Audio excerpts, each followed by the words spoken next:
Wait a minute, आज की हमारी क्लास है कार्ल मार्क्स को हम कंटिन्यू करेंगे। कल जो कार्ल मार्क्स सबको समझाया था समझ में आया?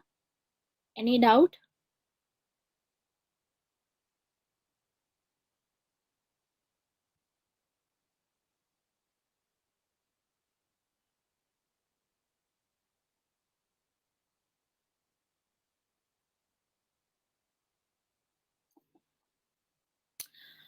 ओके, डाउट है आपको? यस शिफा पूछिए।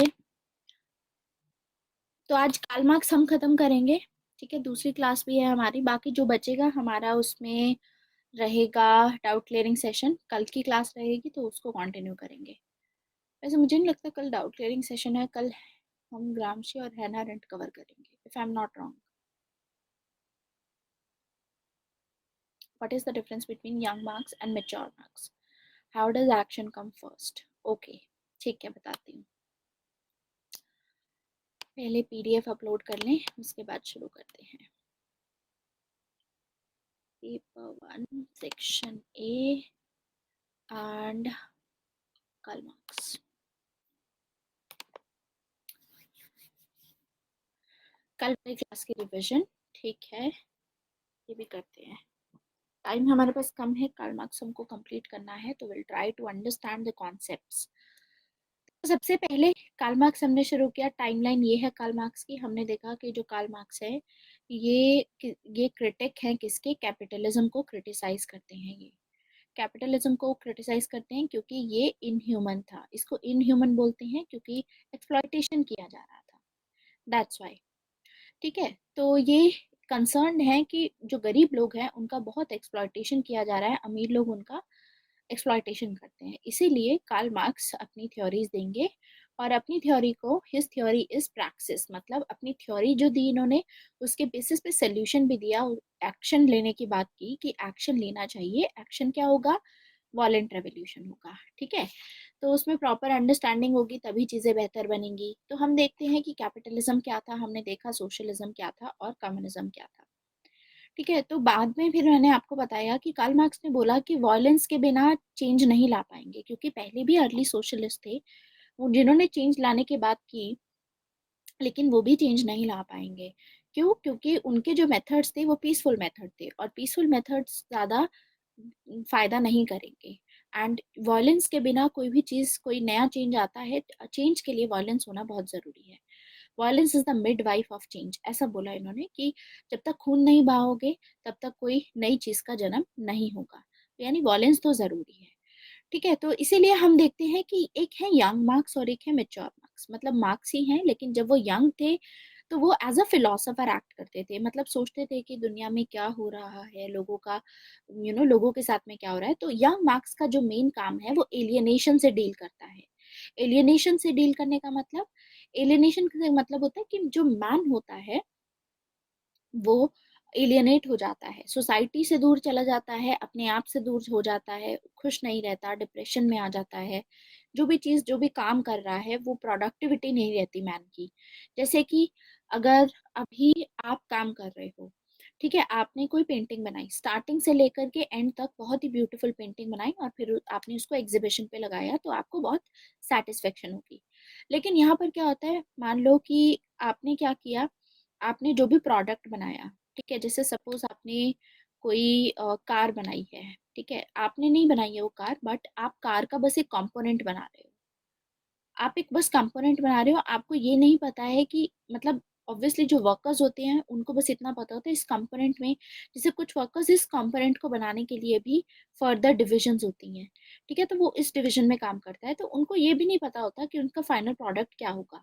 या उनको ये पता भी हो कि क्या फाइनल प्रोडक्ट के लिए काम कर रहे हैं, जब तक वो फाइनल प्रोडक्ट देख नहीं लेते, मतलब ये कंपोनेंट बनाया हुआ और आगे इस पूरे प्रोसेस का पार्ट नहीं होते हैं जब तक, तब तक उनको कभी भी सेटिस्फेक्शन नहीं आती है। तो मैन खुद से भी एलियनेट हो जाता है, सोसाइटी से दूर हो जाता है। ऐसे ही मैन जो है वो सोशल फंक्शंस में अटेंड नहीं करता है, इन सब चीज़ों में अटेंड नहीं करेगा तो ऑब्वियसली अपने फैमिली से दूर हो जाएगा, कटा कटा रहेगा। कैपिटलिज्म ने ही ये कोशिश, मतलब यंग मार्क्स जो है वो फिलोसोफर के जैसे ये सोच रहे हैं कि कैपिटलिज्म की वजह से हो रहा है ये सब, कि कैपिटलिज्म की वजह से अब अपने सोशल रिलेशंस को आप ज्यादा तवज्जो नहीं दे रहे हो, आप अपने इकोनॉमिक उसको इंटरेस्ट को ज़्यादा वो दे रहे हो, क्योंकि कैपिटलिज्म आपके दिमाग में ऐसी चीज़ें डालता है। तो ये यंग मार्क्स का कहना था। तो यंग मार्क्स के इसीलिए हम आगे जब देखते हैं, जब हम अल्थुजर को पढ़ते हैं, अल्थुजर भी एक नियो मार्क्सिस्ट हैं जो यंग मार्क्स के काम से काफी इन्फ्लुएंस थे। ऐसे ही ग्रामशी हैं, वो भी यंग मार्क्स के काम से काफी इन्फ्लुएंस थे। तो यहाँ से ये पता चलता है। अब जो ग्रामशी हैं वो नियो मार्क्सिस्ट हैं। ग्रामशी ये चाहते थे कि रेवोल्यूशन आए। ग्रामशी कहाँ से बिलोंग करते हैं? ग्रामशी इटली से बिलोंग करते हैं। जब मुसोलिनी इटली में रूल कर रहा था उस टाइम की बात है। तो ग्रामशी को ये था कि इटली बहुत ही ज्यादा डेवलप्ड है, वेल डेवलप्ड है। तो इसकी वजह से इटली मतलब बहुत ही जल्दी, जब कैपिटलिज्म अपनी एडवांस स्टेज पे है, तो इटली में बहुत ही जल्दी रेवोल्यूशन आएगा, वर्कर्स रेवोल्यूशन करेंगे और फाइनली कम्युनिज्म एस्टैब्लिश हो जाएगा। लेकिन ग्रामशी ने देखा कि रेवोल्यूशन नहीं आया। तो उस पर्सपेक्टिव से ग्रामशी थोड़े आइडियाज यहाँ से इन्फ्लुएंस होते हैं and at the same time इस आइडिया से भी इन्फ्लुएंस होते हैं। तो ये तो हो गया यंग मार्क्स का। उसका बाद होता है मेच्योर मार्क्स का। आगे जाकर के जो मेच्योर मार्क्स हैं, इनके जो काम हमको देखने को मिलते हैं, जैसे कम्युनिस्ट मैनिफेस्टो जो इन्होंने दास कैपिटल बुक लिखी, इसमें इनका काम है कि रेवोल्यूशन के बारे में बात करते हैं। यहाँ पर ये क्लास स्ट्रगल की बात करते हैं।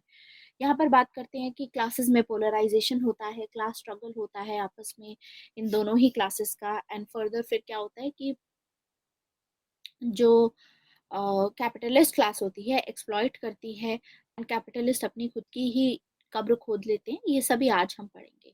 तो हमें क्या पता चलता है मेच्योर मार्क्स में? मेच्योर मार्क्स वो मार्क्स हैं जो ये बोलते हैं एज अ पॉलिटिशियन एक्ट कर रहे हैं कि जो प्रेजेंट पॉलिटिकल सिस्टम चल रहा है, यानी मेच्योर मार्क्स खुद यही बोलते हैं कि जो स्टेट होता है, स्टेट इज एन इंस्ट्रूमेंट।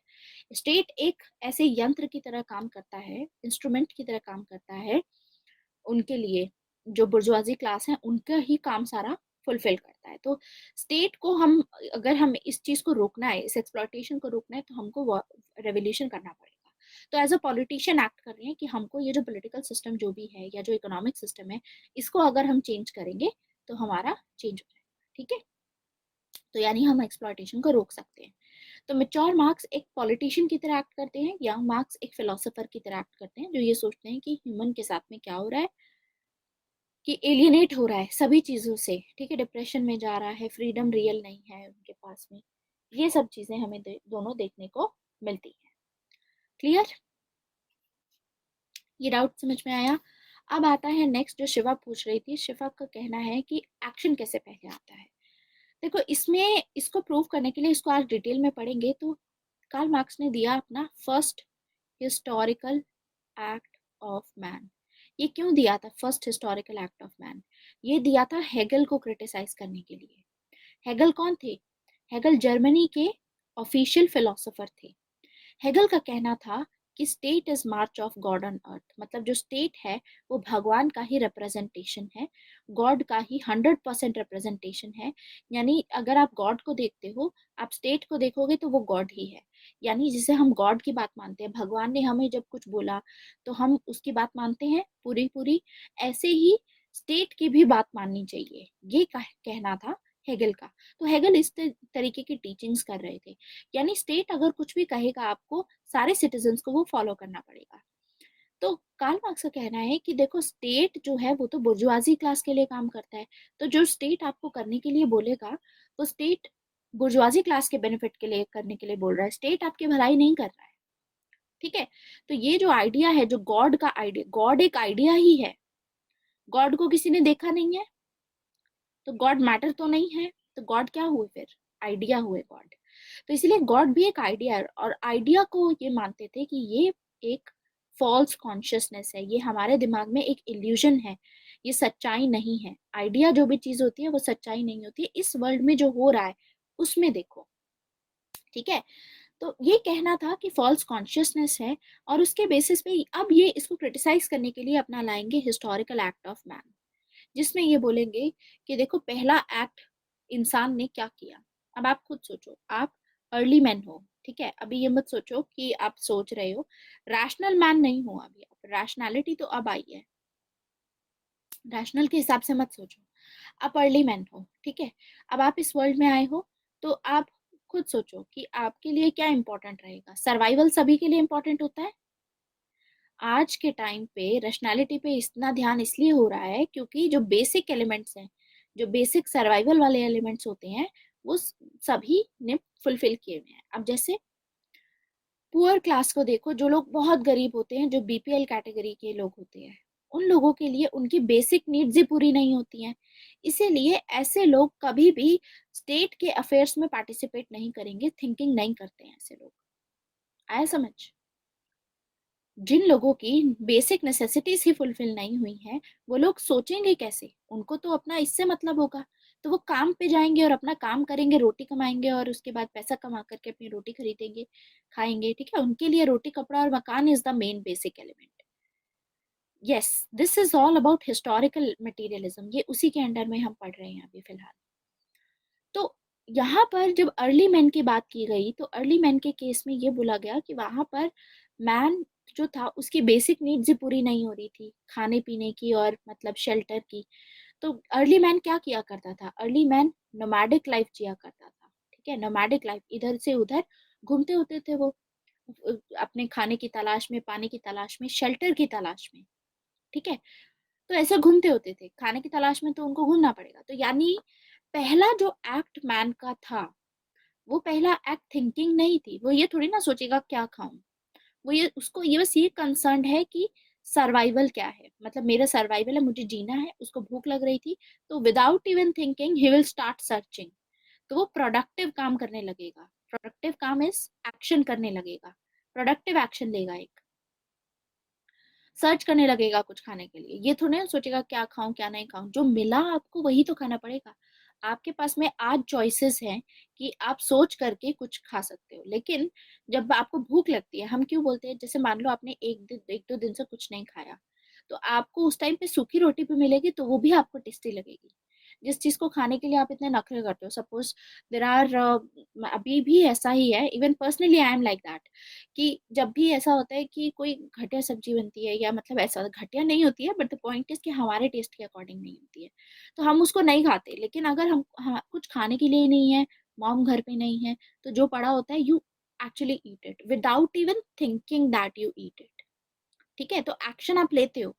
तो सेम उसी के मतलब रिलेशन में आई एम टेलिंग यू कि प्रोडक्टिव एक्शन, जब जब ये होता है, सर्वाइवल की जब बात आती है, तो आप सिर्फ एक्शन लेते हो, आप सोचते नहीं हो। फिर सोचते आप तब हो जब आपके पास में बहुत सारे ऑप्शंस अवेलेबल होते हैं।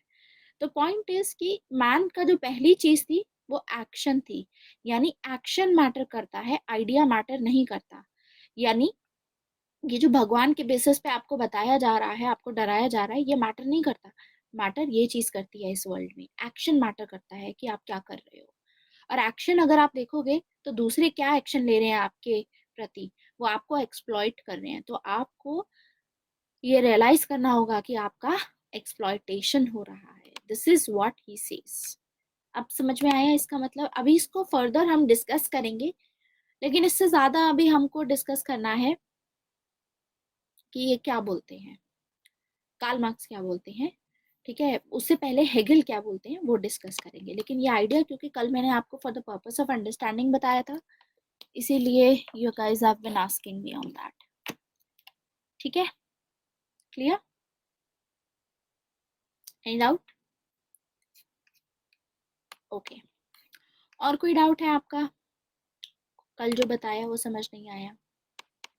Any other doubt that you are facing, पूछ सकते हैं। देखो, क्लैरिटी बहुत इंपॉर्टेंट है, और कार्ल मार्क्स की क्लैरिटी तो बहुत इंपॉर्टेंट है, क्योंकि कार्ल मार्क्स में आगे हम मार्क्सिज्म पढ़ेंगे, वहां पढ़ेंगे paper number 2 section A, Marxist interpretation of all the things. Marxist जो होते हैं, उनकी क्या इंटरप्रिटेशन होती है स्टेट को लेकर के, पावर को लेकर के, वो सभी चीजें हमारे पेपर 2 सेक्शन ए में रिपीट होंगी। तो अगर यहाँ पर आपने एक बार समझ लिया, तो आपको वहां पर कोई डिफिकल्टी नहीं होगी, you'll be able to easily remember things then, तो उसमें कोई इश्यू नहीं रहेगा। ठीक है,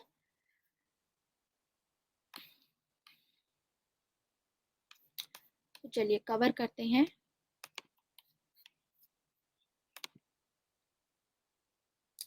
Karl Marx consider idea is false interpretation, then communism is also the idea.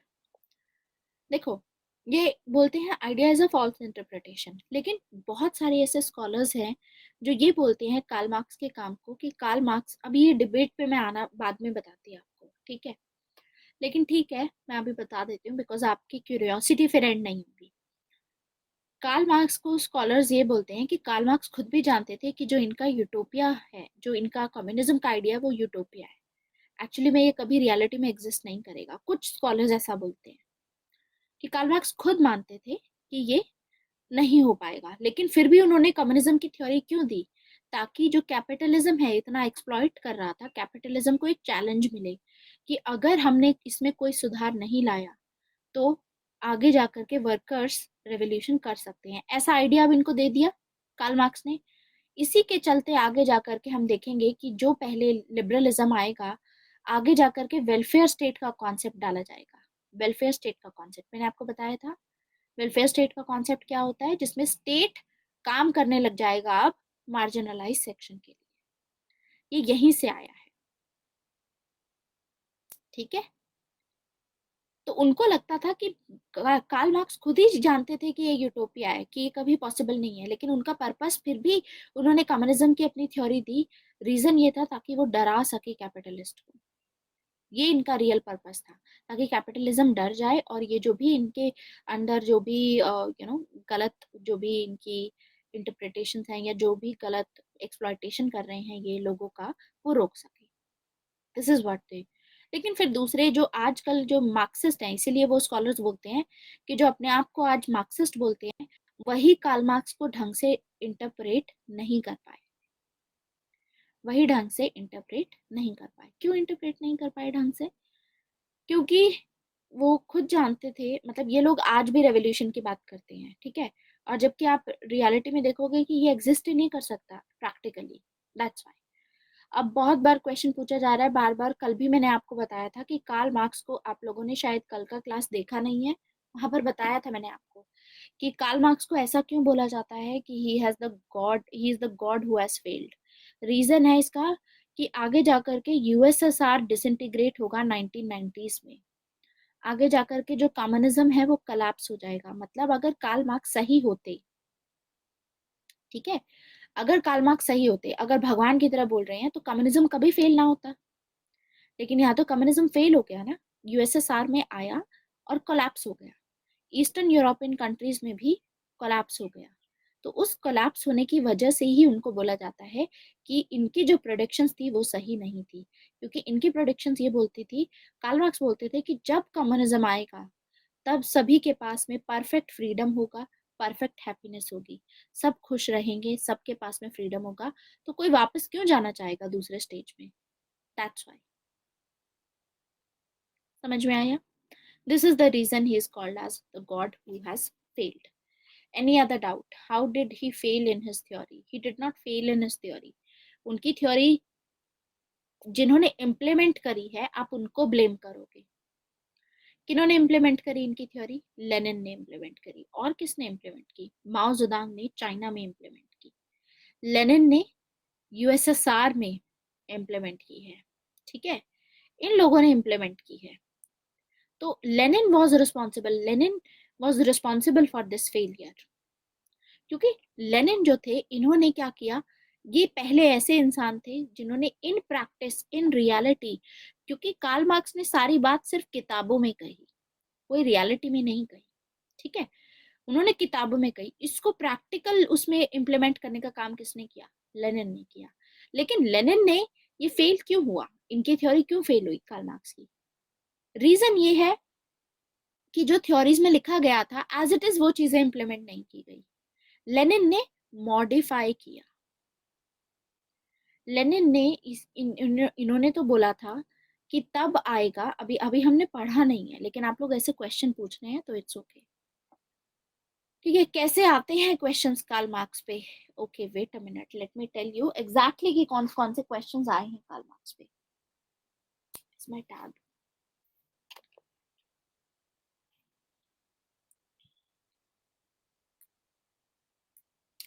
Wait a minute. आप लोगों के ग्रुप में मैंने पुराने सालों का प्रीवियस ईयर पेपर की एक बुकलेट है जो मैंने आपको दी थी, सबने डाउनलोड की हुई है वो पीडीएफ, प्रीवियस ईयर पेपर की पीडीएफ है वो।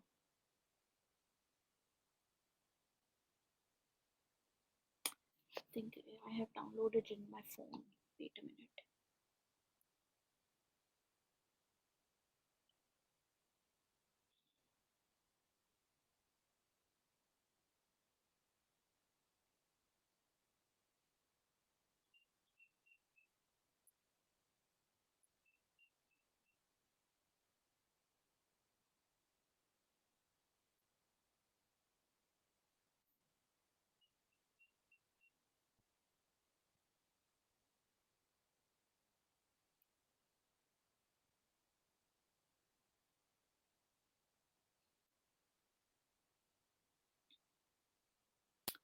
Wait a minute.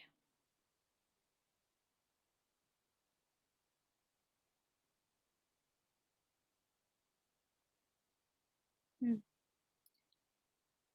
Let me delete exact questions.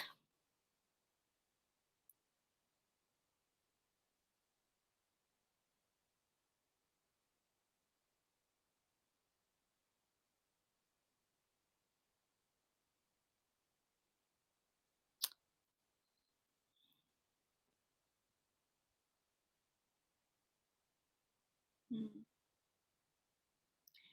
एक तो देखो कार्ल मार्क्स का जो क्वेश्चन आता है,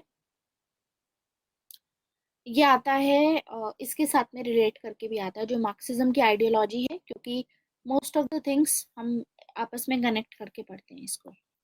दैट्स वाई। फाइल फोल्डर में नहीं है एक्चुअली, मैंने पहले शेयर की थी, शायद आप तब नहीं थे ग्रुप में, तो दोबारा से कोई और अगर शेयर कर देगा तो उसको मिल जाएंगे। ठीक है, तो लेट मी टेल यू, यहाँ पर वेस्टर्न पॉलिटिकल थिंकर्स में उस कैटेगरी में होगा। WPT की कैटेगरी कहाँ है, ये रही, Aristotle, Machiavelli, Hobbes, Hegel and Karl Marx. हाँ, देखो वेस्टर्न पॉलिटिकल थिंकर में डायरेक्टली हेगल और कार्ल मार्क्स में क्वेश्चन क्या आए हैं। ग्रुप कहाँ बना है? Group is there in Telegram. This is your first class, it is there on Telegram, that's why.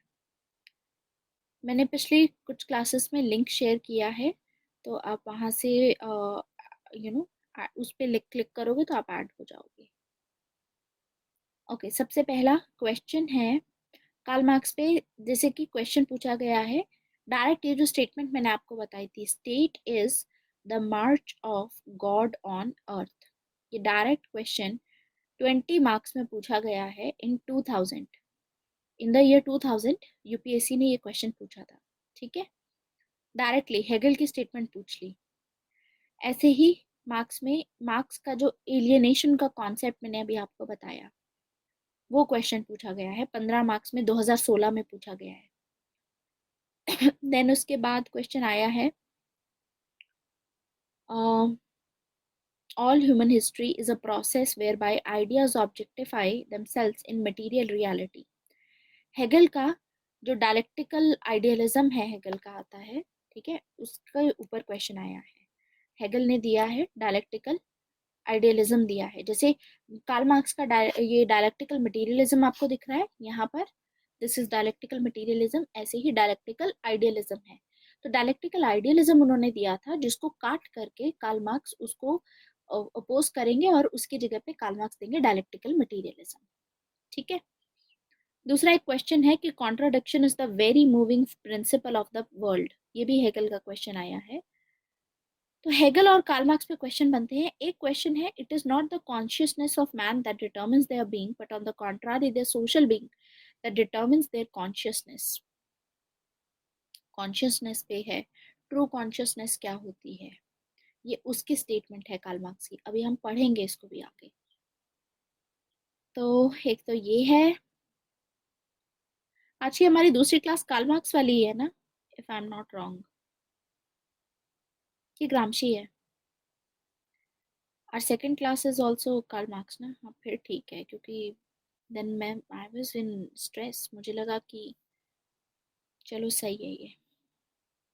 Lenin के ऊपर क्वेश्चन है, कार्ल मार्क्स में हम लेनिन पढ़ते हैं, तो लेनिन के ऊपर भी क्वेश्चन है इसमें जो पूछे गए हैं। एलियनेशन पे कॉन्सेप्ट आया हुआ है, डायलेक्टिकल मटेरियलिज्म पे, बहुत सारी चीजें इंटरेस्टिंग है। देखो क्वेश्चन कहीं पे भी आ सकता है अभी, और यहाँ पर अगर नहीं दिख रहा है डायरेक्ट, तो आपको मार्क्सिज्म की थ्योरी में दिखेंगी ये सब चीजें। ठीक है, हाँ 3:30 क्लास आज की ग्रामशी की है।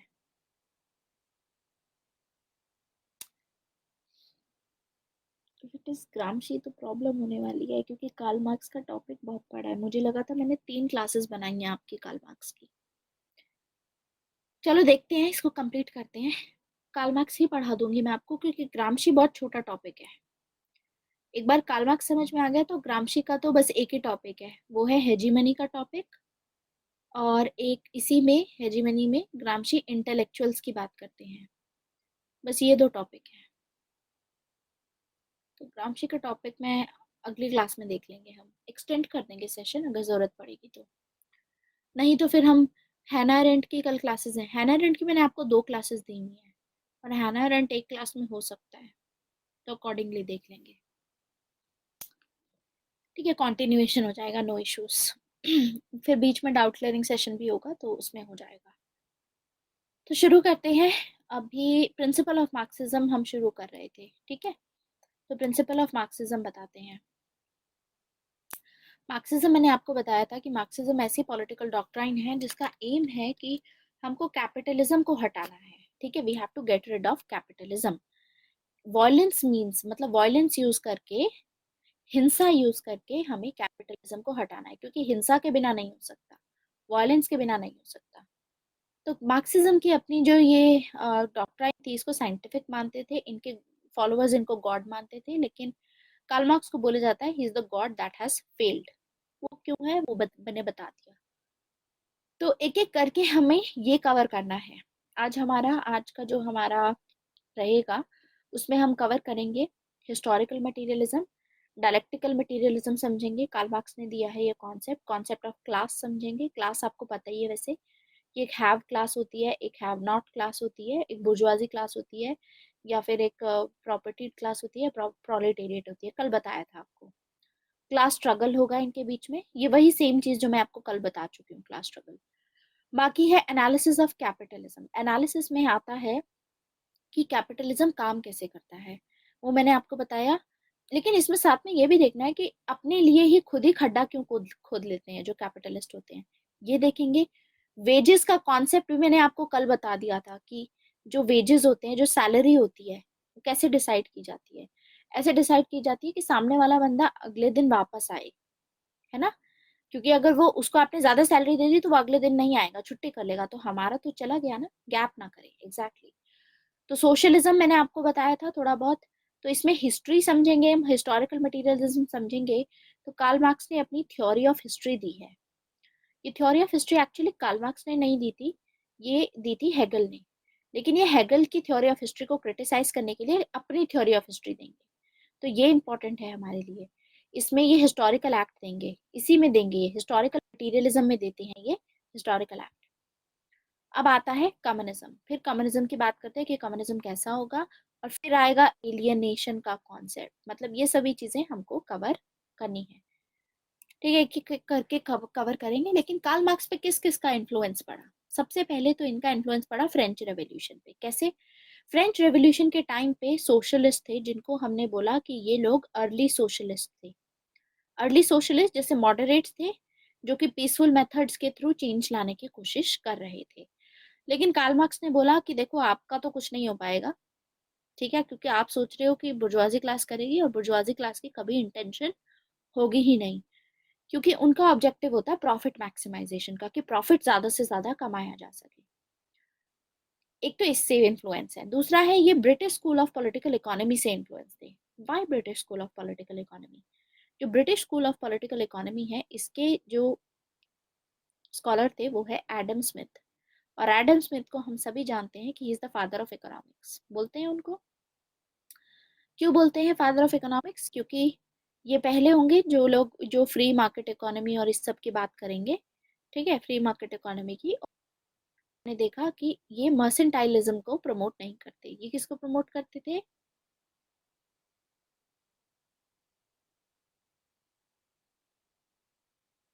जॉन स्टुअर्ट मिल में पढ़ाया मैंने आपको ये चीजें।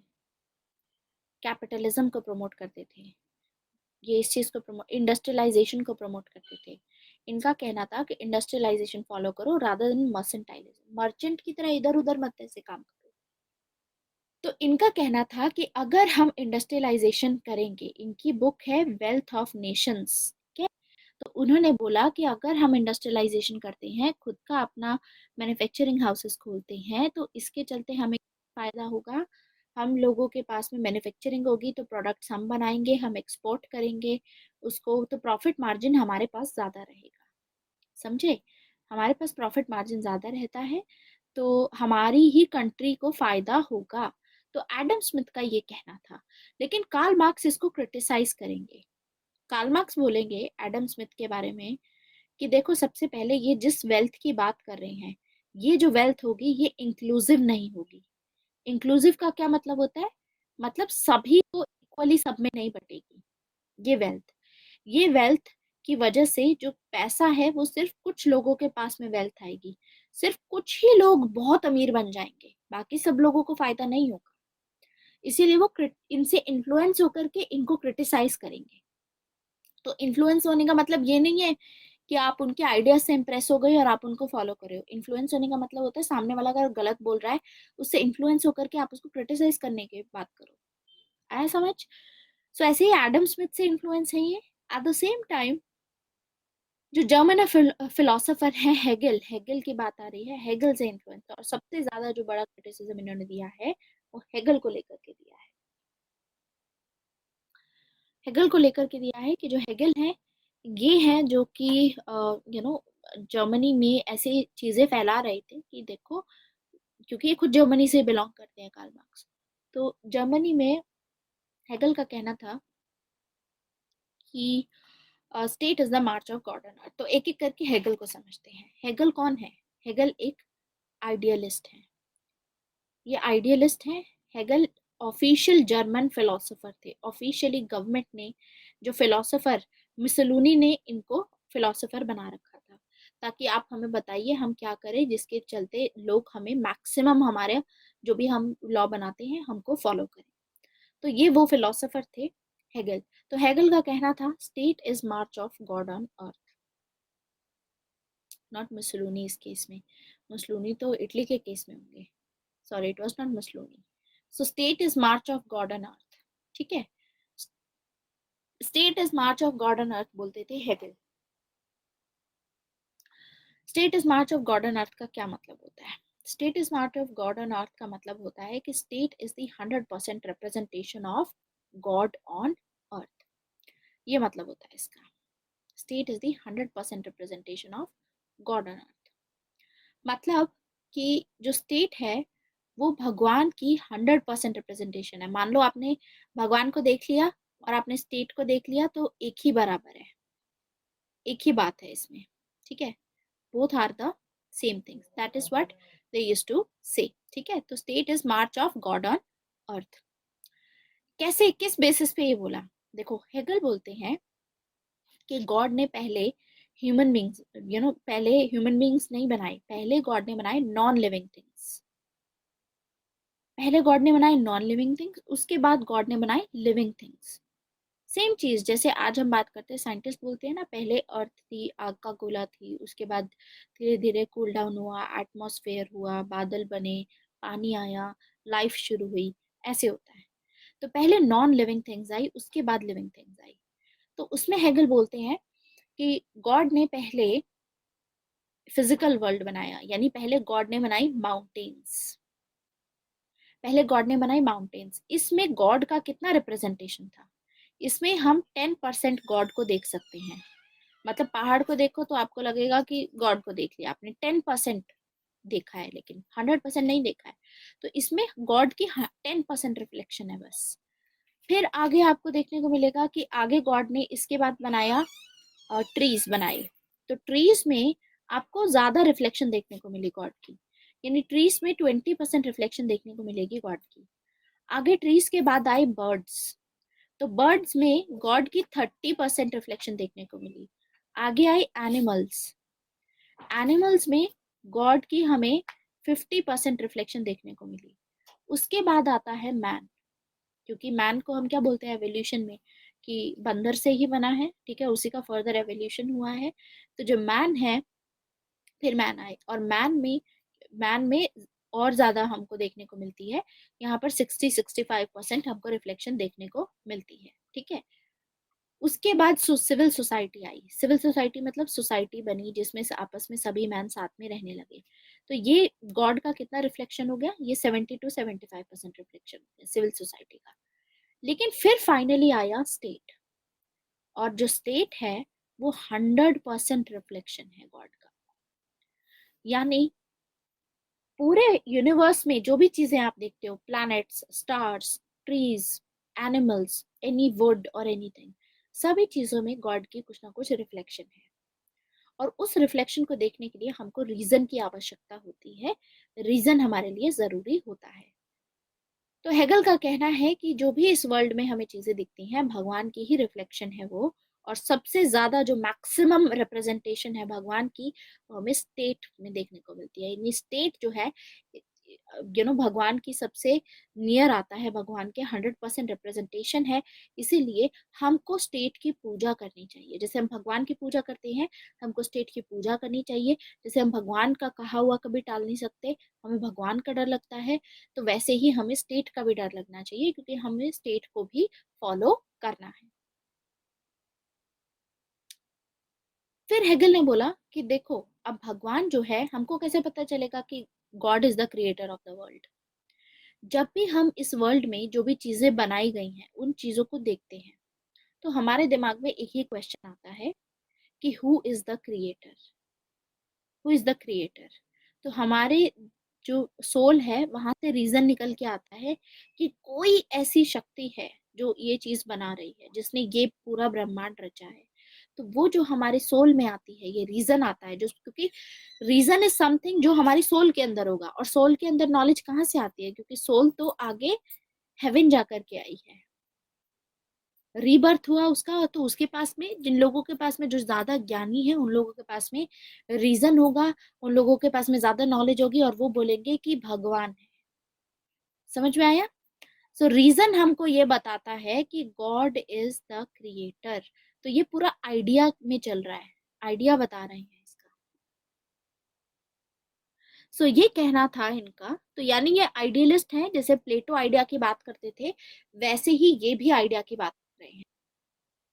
और अपने आइडिया में ये बोल रहे हैं कि state is the March of God on earth. State जो है वो 100% रिप्रेजेंटेशन है भगवान का। फिर दूसरी चीज बोलते हैं कि the history of Mankind is the history of movement of idea. मतलब इन्होंने अपनी थ्योरी ऑफ हिस्ट्री दी। लोगों को हिस्ट्री क्यों दी है इन्होंने?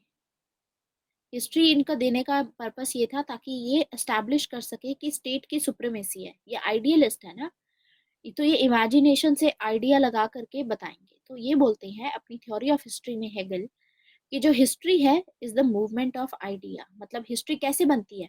आइडिया की वजह से बनती है। मान लो एक इंसान है, एक राजा है, इसका अपना आइडिया है, दूसरा राजा है, इसका अपना आइडिया है, आइडिया 1 एंड आइडिया 2।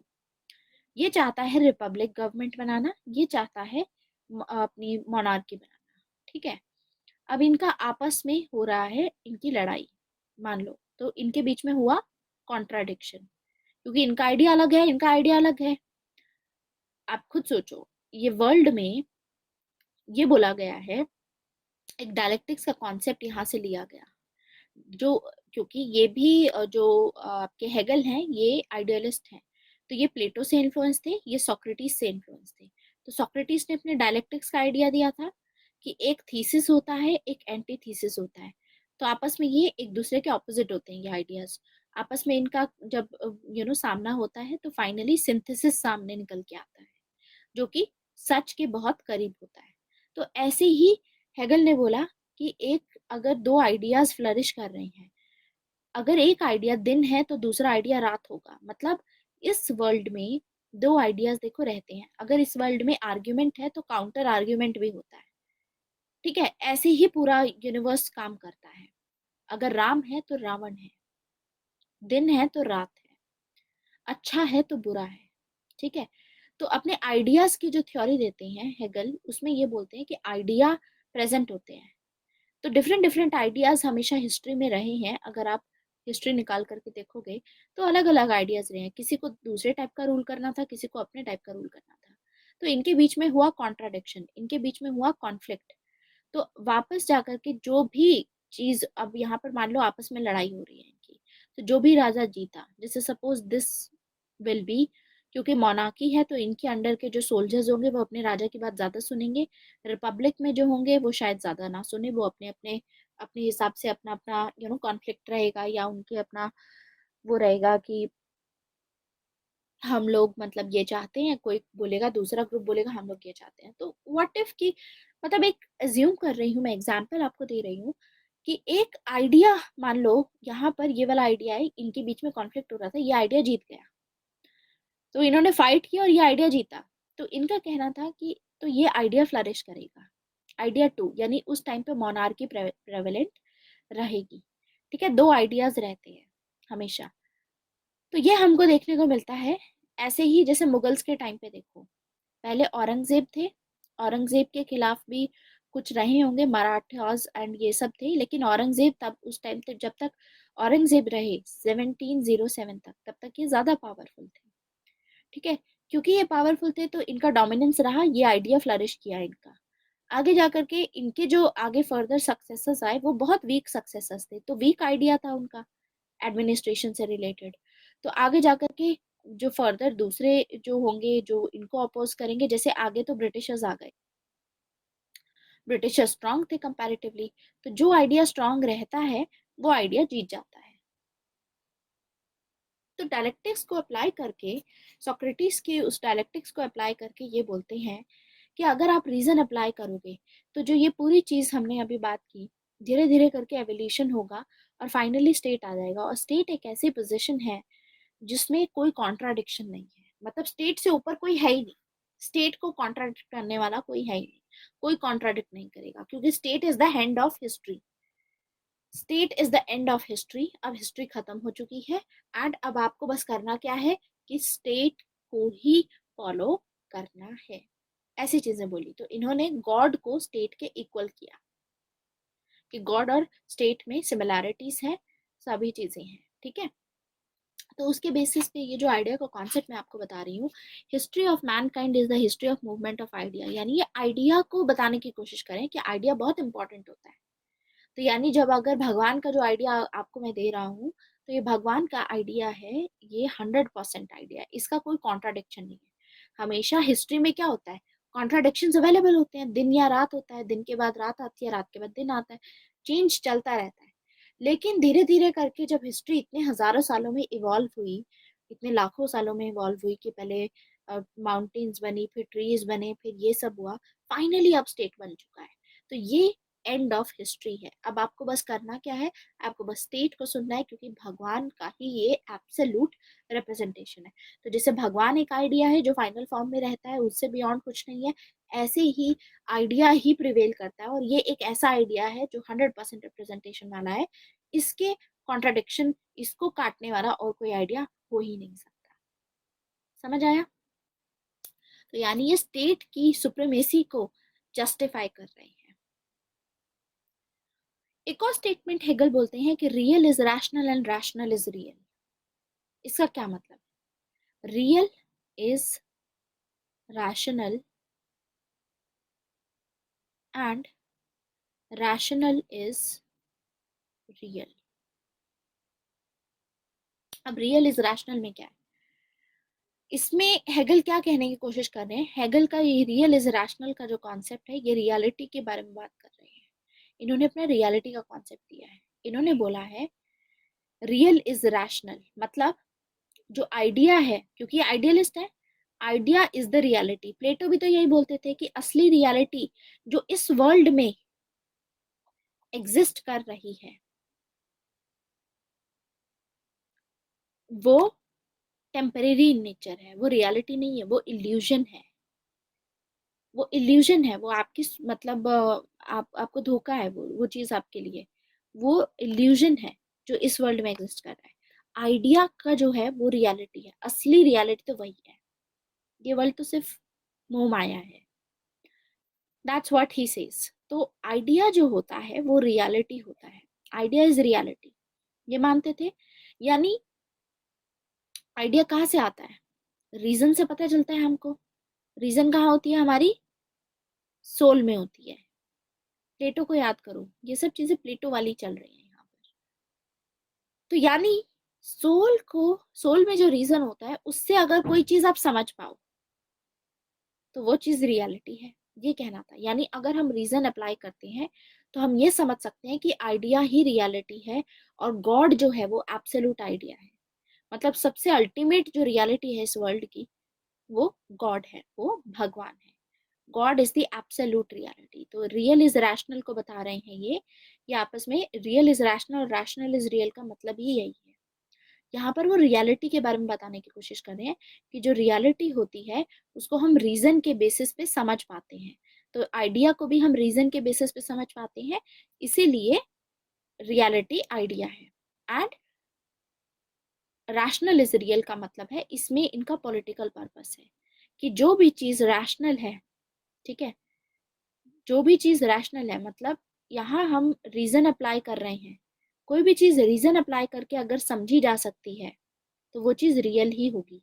मतलब वही बात हो गई, घुमा फिरा के एक ही चीज बोली है इन्होंने कि आइडिया जो है वो रियलिटी होती है। यानी ये यहाँ पर इनका पॉलिटिकल पर्पस से ये बोल रहे हैं, ये स्टेट को जस्टिफाई करने की कोशिश कर रहे हैं कि स्टेट जो है, स्टेट का जो आइडिया है वो गॉड के इक्वल है। तो आप जैसे गॉड को अपना रीजन लगा करके समझ सकते हो, वैसे ही स्टेट को भी समझो कि state is equal to God, कि स्टेट गॉड के इक्वल है। इसीलिए state is the absolute representation of God on earth। क्योंकि गॉड को देखोगे अगर आप, गॉड हमारा ख्याल रखते हैं सभी का। ऐसे ही हेगल का कहना है कि स्टेट भी सभी का ख्याल रखता है। तो इसीलिए सिमिलैरिटीज हैं गॉड और स्टेट के बीच में, काफी समानताएं हैं। गॉड और स्टेट के बीच में समानताएं हैं। जैसे फैमिली होती है, फैमिली होती है, फैमिली में होता है अल्ट्रुइज्म, फॉलो किया जाता है। अल्ट्रुइज्म का क्या मतलब होता है? मतलब आप अपने सिबलिंग के लिए बिना अपनी सेल्फिशनेस के, उसके बेनिफिट के लिए आप अपना टाइम भी वेस्ट करने को तैयार हो, ठीक है, आपका टाइम भी प्रोडक्टिव होता है। लेकिन अल्ट्रुइज्म ये होता है कि बिना किसी सेल्फिशनेस के आप सामने वाले को हेल्प करो, उसमें कोई सेल्फिश कैरेक्टर नहीं होता। तो फैमिली जैसे होती है, फैमिली में अल्ट्रुइज्म होता है फैमिली में, और फैमिली में होता है पर्टिकुलरिज्म भी।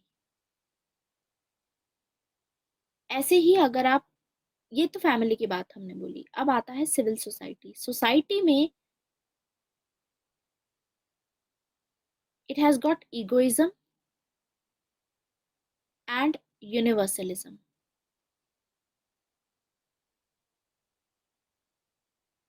देखो, अल्ट्रुइज्म हो गया इसमें थीसिस, पर्टिकुलरिज्म हो गया एंटीथीसिस, ठीक है। नहीं नहीं, society is antithesis, sorry. Altruism and particularism मतलब आप अपनी पर्टिकुलरली अपने फैमिली मेंबर्स के लिए ही ये सब करोगे, ठीक है, तो वो तो हो गया थीसिस आपका। और जो सोसाइटी होती है वो एंटीथीसिस होती है, क्योंकि सोसाइटी में लोग सिर्फ अपने बारे में सोचते हैं। यूनिवर्सलिज्म का जो प्रिंसिपल है ये, इसके बारे में बोला जाता है कि आपको सभी के बारे में सोचना चाहिए, अपने बारे में ना सोचो, सभी के बारे में सोचो। तो एक हो गया इसमें थीसिस हो गया, एक हो गया एंटीथीसिस। तो दोनों को अगर आप मिलाते हो, थीसिस और एंटीथीसिस को, तो सामने क्या उभर के आता है? स्टेट आता है, स्टेट आता है। तो यानी यहाँ पर जो अल्ट्रुइज्म है कि हमको बिना सेल्फिश हुए हेल्प करनी चाहिए, वो चीज़ अच्छी है, वो चीज़ फॉलो कर ली, ठीक है। पर्टिकुलरिज्म सिर्फ अपनी फैमिली की है, तो इसको नहीं करना चाहिए, तो ये नेगेट कर दिया, मतलब इसको हटा दिया। क्योंकि कोई भी नेगेटिव, जब हम आर्ग्यूमेंट करते हैं, आप और मैं डिबेट कर रहे हैं, हमारे जो अच्छी अच्छी चीजें हैं वो तो रहनी चाहिए, लेकिन जो नेगेटिव चीजें हैं वो काट देनी चाहिए। तो सेम चीज होगी, एक फैमिली होती है, सोसाइटी होती है। फैमिली में ये दो एलिमेंट्स होते हैं, अल्ट्रुइज्म होता है और पर्टिकुलरिज्म होता है। सोसाइटी में इगोइज्म होता है और यूनिवर्सलिज्म होता है। इगोइज्म एंड यूनिवर्सलिज्म, यूनिवर्सलिज्म का मतलब होता है कि सभी के लिए, मतलब सोसाइटी में जो भी लॉ बनाया जाता है सभी के लिए बनाया जाता है। तो यहाँ पर इगोइज्म आ गया, तो ये चीज नेगेटिव हो गई, तो यहाँ से ये कट गया, यहाँ से ये कट गया, इन दोनों के बीच में कॉन्ट्राडिक्शन। तो यानी अब क्या होगा यहाँ पर, स्टेट जो होगा, स्टेट में अल्ट्रुइज्म भी होगा और यूनिवर्सलिज्म भी होगा। तो स्टेट जो है वो सिंथेसिस है, ये कहना है हेगल का। State is equal to God, क्योंकि गॉड की ही तरह जो स्टेट है वो सिंथेसिस है, इसमें सभी पॉजिटिव एलिमेंट्स हैं। यानी स्टेट आपका ख्याल भी रखेगा, ठीक है, as a sibling, and at the same time सभी का ख्याल रखेगा, ऐसा नहीं है सिर्फ एक की करो। हाँ, अल्ट्रुइज्म सेल्फलेसनेस आप बोल सकते हो। पर्टिकुलरिज्म होता है सिर्फ अपने ही पर्टिकुलर लोगों के लिए, आप एक पर्टिकुलर सेक्शन के लिए आप सेल्फलेस हो, दूसरे लोगों के लिए आप सेल्फिश हो, फिर उसमें सिर्फ अपना सोचोगे, उनका नहीं सोचोगे। जैसे आप अपनी फैमिली को लेकर के तो आप सोच लोगे कि हाँ भाई फैमिली है तो हमें उनके लिए करना पड़ेगा, चाहे आपको अपना सैक्रिफाइस करना पड़े। लेकिन दूसरे लोगों के लिए जिनको आप नहीं जानते हो, स्ट्रेंजर्स, मोस्टली ये क्या होगा कि आप सेल्फिशनेस दिखाओगे, फिर उसमें अल्ट्रुइज्म नहीं आता, तो उसमें पर्टिकुलरिज्म आता है। ये फैमिली का बेसिक टेंडेंसी होती है। फैमिली में अपनी फैमिली के बारे में सोचा जाता है, सामने वाले के बारे में नहीं सोचा जाता कि अपनी फैमिली का कैसे बेस्ट बेस्ट करना है, या ये सब चीजें आए समझ। सो स्टेट को ये इस डायलेक्टिक्स के थ्रू बताते हैं कि जो स्टेट है वो अल्टीमेटली उसमें अल्ट्रुइज्म और यूनिवर्सलिज्म दोनों है, तो जो स्टेट है वो सिंथेसिस है, इसीलिए फाइनलिटी स्टेट है, स्टेट का कोई कॉन्ट्राडिक्शन नहीं है। अब कोई कॉन्ट्राडिक्शन नहीं है, क्योंकि सिंथेसिस क्या होता है, सिंथेसिस को काउंटर करना मुश्किल होता है। यूनिवर्सलिज्म और अल्ट्रुइज्म में कोई डिफरेंस देखो, यूनिवर्सलिज्म होता है सभी के लिए, सभी पे अप्लाई करो। अल्ट्रुइज्म होता है सेल्फलेसली, मतलब हेल्प करते रहो, ठीक है। अब किसकी हेल्प करनी है ये नहीं बताया है इसमें, तो दोनों ही एलिमेंट्स कंबाइन होंगे, एक दूसरे के ऑपोजिट नहीं है यहाँ पर। जब आप अल्ट्रुइज्म फॉलो करते हो तो उसमें एक कंडीशन अगर ये लगा दोगे कि सभी की करोगे, तो अल्टीमेटली ये आइडिया स्टेट को रिप्रेजेंट करेगा। तो जब मैंने ये बताया आपको कि real is rational and rational is real, इसमें जो रैशनल इज रियल का मतलब है ये पॉलिटिकल पर्पस से बोल रहे हैं। रियल इज रैशनल का तो इनका बताने का कोशिश, इनका मतलब क्या था कि आइडिया ही रियलिटी है, ठीक है, आइडिया इज द रियलिटी, ये बताना था इन्होंने। मतलब रियल इज रैशनल, रियल मतलब रियलिटी, रियलिटी क्या है, आइडिया है, क्योंकि आइडिया को हम रीजन के थ्रू समझ सकते हैं। सेकंड स्टेटमेंट है रैशनल इज रियल, मतलब यहाँ पॉलिटिकल पर्पस से बोल रहे हैं कि किसी भी चीज को अगर लॉजिक लगा करके समझा जा सकता है तो वो चीज रियलिटी होती है ना।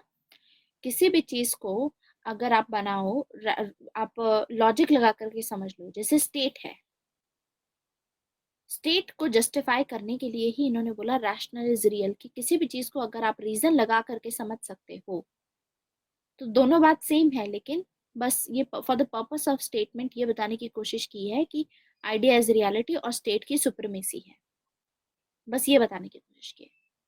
समझ में आया। यानी जब हम रीजन अप्लाई करेंगे, यहाँ पर हमने रीजन अप्लाई किया, रीजन अप्लाई किया तो हमें विजन की जरूरत होती है उसको समझने के लिए। वी नीड विजन, हमको आंखों की जरूरत नहीं होती है। रियलिटी वो होती है जो हम विजन, जो रैशनैलिटी लगा करके करते हैं, जो हम लॉजिक लगा करके विजन लगाएंगे, विजन में अपना सोचेंगे, नॉट कि जो हम नेकेड आई से देख रहे हैं। वो देखेंगे तो हमें पता चलेगा कि स्टेट ही सुप्रीम है, स्टेट भगवान के इक्वल है।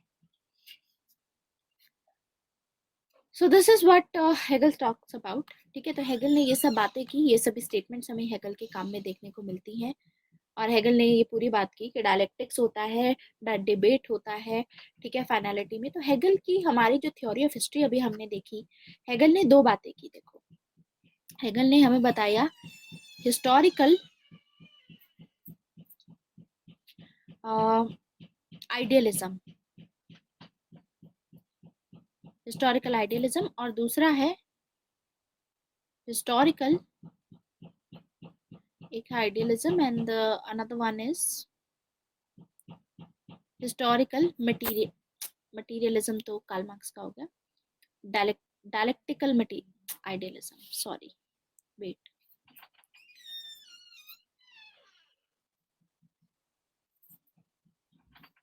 This is dialectical idealism. अब जहां पर भी आपको आइडिया दिख रहा है, इसका मतलब ये जो थ्योरी है ये किसने दी है? हेगल ने दी है. अब इसी की जगह पे अगर मैं लिख दूं हिस्टोरिकल मटीरियलिज्म, तो ये कार्ल मार्क्स ने दिया. ऐसे ही डायलेक्टिकल मटीरियलिज्म, तो मैटर दिख रहा है इसमें, क्योंकि कार्ल मार्क्स के लिए मैटर इंपॉर्टेंट है. कार्ल मार्क्स, मार्क्स आप याद कर लो, M for Marx, M for matter. ठीक है, तो इनके लिए मैटर इंपॉर्टेंट है, क्योंकि ये मानते हैं आइडिया के थ्रू आपको बहकाने की कोशिश की जाती है. आपको फॉल्स कॉन्शियसनेस है ये, आपकी जो कॉन्शियसनेस है, आपकी जो अवेयरनेस है अबाउट रियलिटी, आपकी जो अवेयरनेस है कि सच्चाई क्या है, उसको बहकाने की कोशिश की जाती है आइडिया के थ्रू, भगवान के नाम पे. भगवान भी एक आइडिया है, तो ये बोलते हैं कि ये भगवान का नाम लेकर के जो भी चीजें आपको सिखाई जाती हैं, उससे ये आपका ही शोषण कर रही है. तो आपको ये जानना होगा कि ये जो भगवान का आइडिया है, ये जो आइडिया की बात करते हैं कि स्टेट देखो भगवान के इक्वल है, उसको मत मानो, क्योंकि वो मानोगे अगर आप, तो आपका शोषण ये लोग करते रहेंगे. इसीलिए मैंने बताया था कि कैपिटलिज्म जो होता है, हमने पहले मैकियावेली में भी पढ़ा था, मैकियावेली भी यही चीज बोलते हैं कि जो रिलीजन होता है उसकी यूटिलिटी होती है. यूटिलिटी का मतलब you for utility, you for usefulness, कि यूजफुल होता है जो रिलीजन होता है. इसको हम यूज करके सामने वाले लोगों को डरा के रख सकते हैं, ताकि वो हमारे खिलाफ आवाज ना उठाएं, क्योंकि वो ये सोचेंगे कि भगवान देखेगा. भगवान कभी नहीं देखता है. तो ये टूल होता है एक तरीके से, जिसकी वजह से हम सामने वाले को डराएंगे, तो सामने वाला भगवान के नाम पे कोई ऐसा क्राइम नहीं कमिट करेगा, और हम अपनी एक्सप्लॉयटेशन इनकी करते रहेंगे, हम इनका फायदा उठाते रहेंगे. तो ये चीज मैकियावेली ने बोली थी. ठीक है, कि रिलीजन जो होता है वो टूल होता है, तो डिसिप्लिनरी फोर्स होती है. तो इसीलिए जो कैपिटलिज्म होते हैं, जो कैपिटलिस्ट होता है, कैपिटलिज्म रिलीजन को सपोर्ट करता है. इसीलिए तो यहाँ पर कैपिटलिज्म रिलीजन को सपोर्ट कर रहा था, और कार्ल मार्क्स चाहते थे कि ये जो रिलीजन है, ये जो रिलीजन का आइडिया है लोगों के दिमाग में, इसको इनका इनका ये जो फितूर है, इसको हटाने की जरूरत है. तो यानी ये जो आइडिया है, इसको काउंटर करेंगे. हिस्टोरिकल आइडियलिज्म का क्या मतलब होता है? हिस्टोरिकल आइडियलिज्म के पर्सपेक्टिव से क्या बोला हेगल ने कि history is the movement of idea. कि हिस्ट्री कैसे बनती है? जब एक आइडिया दूसरे आइडिया के साथ में टकराता है, तो एक नया आइडिया पनपता है. ठीक है, और धीरे धीरे करके ऐसे आइडियाज आए, और आगे धीरे धीरे करके एवोल्यूशन हुआ, तो फाइनली स्टेट का आया. जैसे पहला आइडिया कौन सा आया? पहले मैन आया, मैन के पास रीजन था, रीजन से आइडिया आया, तो मैन ने फैमिली बनाई. मैन ने आगे क्या बनाया? एरिस्टोटल को याद करो कि जब मैन आया तो मैन ने फैमिली बनाई, क्योंकि मैन अपना खुद का ख्याल नहीं रख सकता था. मैन ने बनाई फैमिली, फैमिली के बाद मैन ने बनाई विलेजेस, विलेजेस से आई सिविल सोसाइटी, फाइनली फिर स्टेट आया, और स्टेट सारी नीड फुलफिल करता है. तो स्टेट के ऊपर कुछ नहीं था. वही सेम चीज यहाँ पर हो रही है. तो हिस्टोरिकल आइडियलिज्म आया यहाँ. तो आइडियलिज्म में ये बोलते हैं हेगल कि history is the movement of ideas. की हिस्ट्री कैसे बनती है? आइडियाज से बनती है. जो आइडिया प्रिवेल करेगा उसी से हिस्ट्री बनेगी. तो पहले फैमिली आई, ये धीरे धीरे आइडिया बना, फाइनली स्टेट का आइडिया बना, और स्टेट का आइडिया एब्सोल्यूट आइडिया है, क्योंकि वो भगवान के इक्विवेलेंट है. तो बस इसके आगे नहीं जाना है. जो स्टेट बोलता है करते जाओ पूरी जिंदगी, आपके आने वाली जनरेशन भी करते जाएगी. ठीक है, तो लेकिन इसके थ्रू तो एक्सप्लॉयटेशन होगा. कार्ल मार्क्स तो जानते थे कि अगर लोग स्टेट को ही फॉलो करते रहेंगे, तो फिर तो स्टेट तो बुर्जुआजी क्लास के लिए काम करता है. साथ में इन्होंने डायलेक्टिकल आइडियलिज्म की बात की कि दो आइडियाज के बीच में डायलेक्टिक्स होता है, आपस में डिबेट होता है. जो बेहतर आइडिया होता है वो एमर्ज होकर के आता है, और सबसे बेहतर आइडिया स्टेट का रहा जो एमर्ज होकर के आया. क्योंकि पहला आइडिया लोगों ने दिया फैमिली का. अब फैमिली का आइडिया तो आया, लेकिन फैमिली का आइडिया के ऑपोजिट फिर आ गया सिविल सोसाइटी का आइडिया, कि देखो फैमिली तो कुछ ही चीजें पूरी कर रही है, लेकिन सिविल सोसाइटी ज्यादा चीजें पूरी कर रही है, तो किया सिविल सोसाइटी डोमिनेट. तो ऐसे फिर आगे सिविल सोसाइटी आई, तो स्टेट का आइडिया आया. तो अब जो स्टेट का आइडिया जो आया, इसका कोई कॉन्ट्राडिक्शन नहीं है, इसको कोई आगे काटने वाला नहीं आया. तो उसके बेसिस पे यह है डायलेक्टिकल आइडियलिज्म की आइडियाज के भी आपस में डायलेक्टिक्स होते हैं, इसके भी कॉन्ट्राडिक्शंस होते हैं। तो हेगल की क्या कंट्रीब्यूशन थी? हेगल की कंट्रीब्यूशन थी कि इन्होंने डायलेक्टिक्स को अप्लाई करके ये बताया कि हिस्ट्री कैसे मूव करती है, हिस्ट्री कैसे बनती है, कि history is the movement of ideas. ये बताया इन्होंने कैसे मूव करती है हिस्ट्री, तीन तरीकों से। देखो, डायलेक्टिक्स के तीन लॉ बताए हैं इन्होंने हिस्ट्री में। जो हिस्ट्री बनती है, हिस्ट्री की जो थ्योरी दी इन्होंने, उसमें बोला कि तीन तरीके से बनती है, तीन लॉ होते हैं डायलेक्टिक्स के। ये तीन लॉ कौन कौन से हैं? पहला है unity of opposite. Unity of opposite का मतलब होता है कि अगर कोई चीज प्रेजेंट है तो उसका उसको काटने वाला आइडिया भी प्रेजेंट होगा। यानी अगर अच्छी चीज है तो बुरी होगी, बुरी है तो अच्छी होगी। यूनिटी ऑफ ऑपोजिट्स, ऑपोजिट चीजें एग्जिस्ट करती हैं, जैसे राम और रावण। अगर लाइफ है तो डेथ होती है, ठीक है। अगर बर्थ होता है तो डेथ भी होती है, दिन होता है तो रात होती है। सेम चीज है, जैसे गर्म है तो ठंडा है, ठीक है, ऊंचा है तो छोटा भी है। This is what we see. So opposition हमेशा एग्जिस्ट करती है हिस्ट्री में। पहला हो गया ये लॉ। दूसरा लॉ है हिस्ट्री का कि negation of negation. Negation of negation मतलब सभी आइडियाज में कुछ ना कुछ नेगेटिविटी होती है, तो एक नेगेटिव चीज दूसरी नेगेटिव चीज को काट देगी, ठीक है। नेगेशन ऑफ नेगेशन यानी नेगेटिविटी जो होती है वो इट गेट्स नेगेटेड। जो भी चीज नेगेटिव एलिमेंट होते हैं वो निकल जाते हैं।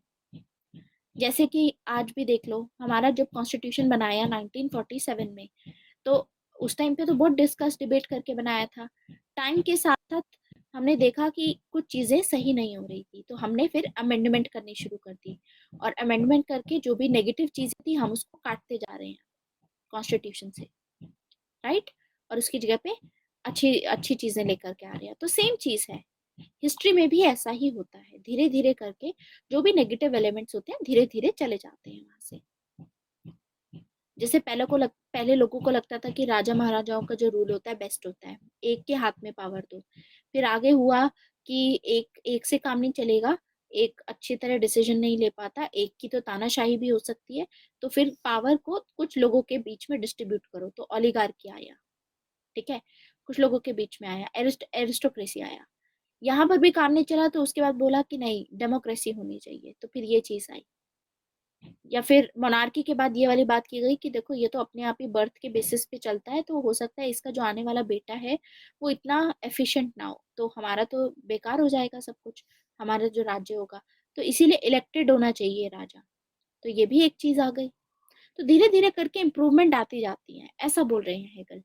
तीसरा लॉ होता है क्वांटिटी चेंजेस इनटू क्वालिटी। ये तीसरा लॉ है। मतलब आप खुद सोचो, हमारा जो 1950 का जो कॉन्स्टिट्यूशन है, जो हमने अपना किया था 26 जनवरी 1950 को, हमने अडॉप्ट किया था, फाइनली एनेक्ट किया था, इट केम इनटू फोर्स 26 जनवरी को। उसके बाद जब स्टार्ट हुआ तो धीरे धीरे करके चेंजेस आए, धीरे धीरे करके अमेंडमेंट्स आए।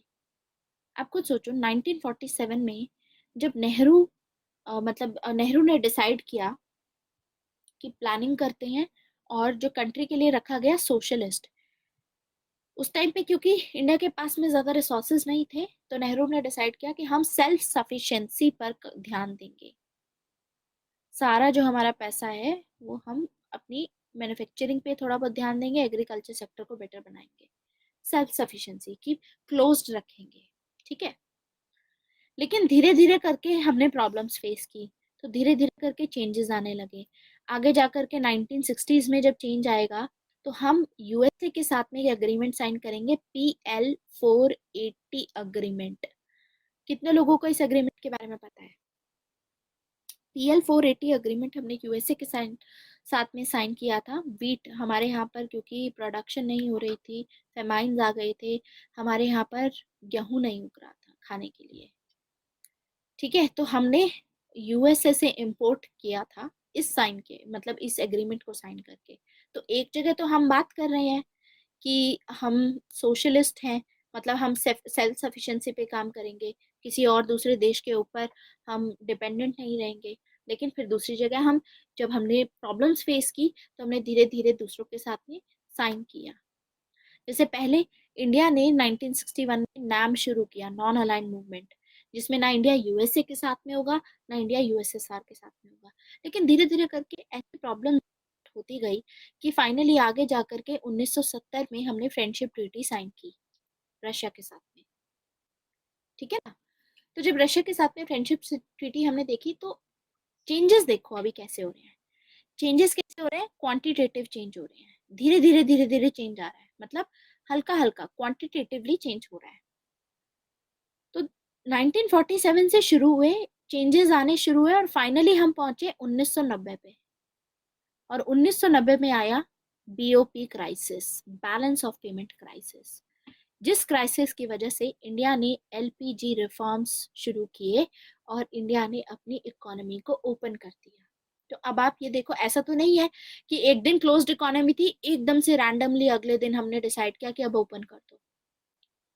कुछ रीजंस की वजह से धीरे धीरे हुआ है ये सब चीजें। तो यानी क्वांटिटेटिवली धीरे धीरे चेंज हो रहा था और आगे जाकर के वो क्वालिटेटिव चेंज बन गया। मतलब जब चेंज आया फाइनली तो देखा कि ये तो बहुत ही बड़ा चेंज लगा, लेकिन ये बहुत बड़ा चेंज एकदम से नहीं था, ये धीरे धीरे हो रहा था। सेम चीज है कि कोई भी चेंज अगर आपको लाना होता है, सोसाइटी में कोई भी चेंज लाना है, जैसे सती प्रथा जो हटाई गई थी, ठीक है, वो एक दिन में नहीं हटाई गई थी, धीरे धीरे करके उस पर काम किया गया। आज के टाइम पे जो एलजीबीटी के राइट्स, जो आजकल आप देख भी रहे होगे कि वेस्ट बंगाल में रिसेंटली मैरिजेस हो रही हैं, सेम सेक्स मैरिजेस हुई है, सबसे पहली रेनबो मैरिज हुई है वेस्ट बंगाल की रिसेंटली। ठीक है, उनको हम रेनबो मैरिजेस टर्म करते हैं। तो ये जो चेंज आया है ये भी एकदम से नहीं आया है कि आपने बोला और सोसाइटी ने एक्सेप्ट कर लिया। ठीक है, ये जो है ये भी धीरे धीरे चेंज हुआ है, ये क्वालिटेटिव, लेकिन बाद में हमको उभर के आता है। तो पॉइंट इज कि सबसे पहले क्वांटिटेटिव चेंज आते हैं, पहले धीरे धीरे करके छोटे छोटे चेंजेस आते हैं जिससे क्वांटिटी चेंज होती है, और उसी की वजह से आगे जाकर के क्वालिटेटिव चेंज आता है। पहले क्वांटिटेटिव होता है, आगे जाकर के क्वालिटेटिव चेंज बनता है। यानी ऐसा नहीं है कि कोई चीज जो नई आ रही है वो एकदम एंटायरली न्यू है, एंटायरली न्यू नहीं है, उसका बेसिस ओल्ड में रहेगा। ओल्ड में जो भी पुराने टाइम पे कुछ रहा होगा तो उसका बेसिस इसमें रहता है। किस चीज की क्वांटिटी? किसी भी चीज की quantity. Let me tell you one example. अब हमने एक पतीला रखा है, इस पतीले में पूरा पानी भरा हुआ है, ठीक है, आपने इसको बर्नर पे चढ़ा दिया, ठीक है, एंड अब ये बॉईल होना शुरू होगा। तो ऐसा तो नहीं है कि आपने ऊपर रख दिया और बॉईल होना शुरू हो गया ये एकदम से, टाइम लगता है धीरे धीरे करके। जब टेम्परेचर बढ़ता जाएगा, पहले नॉर्मल टेम्परेचर होगा, हल्का 1 डिग्री बढ़ेगा, 2 डिग्री, 3 डिग्री, फिर 10, 15, 20, ऐसे इस तरीके से चलता जाएगा, राइट।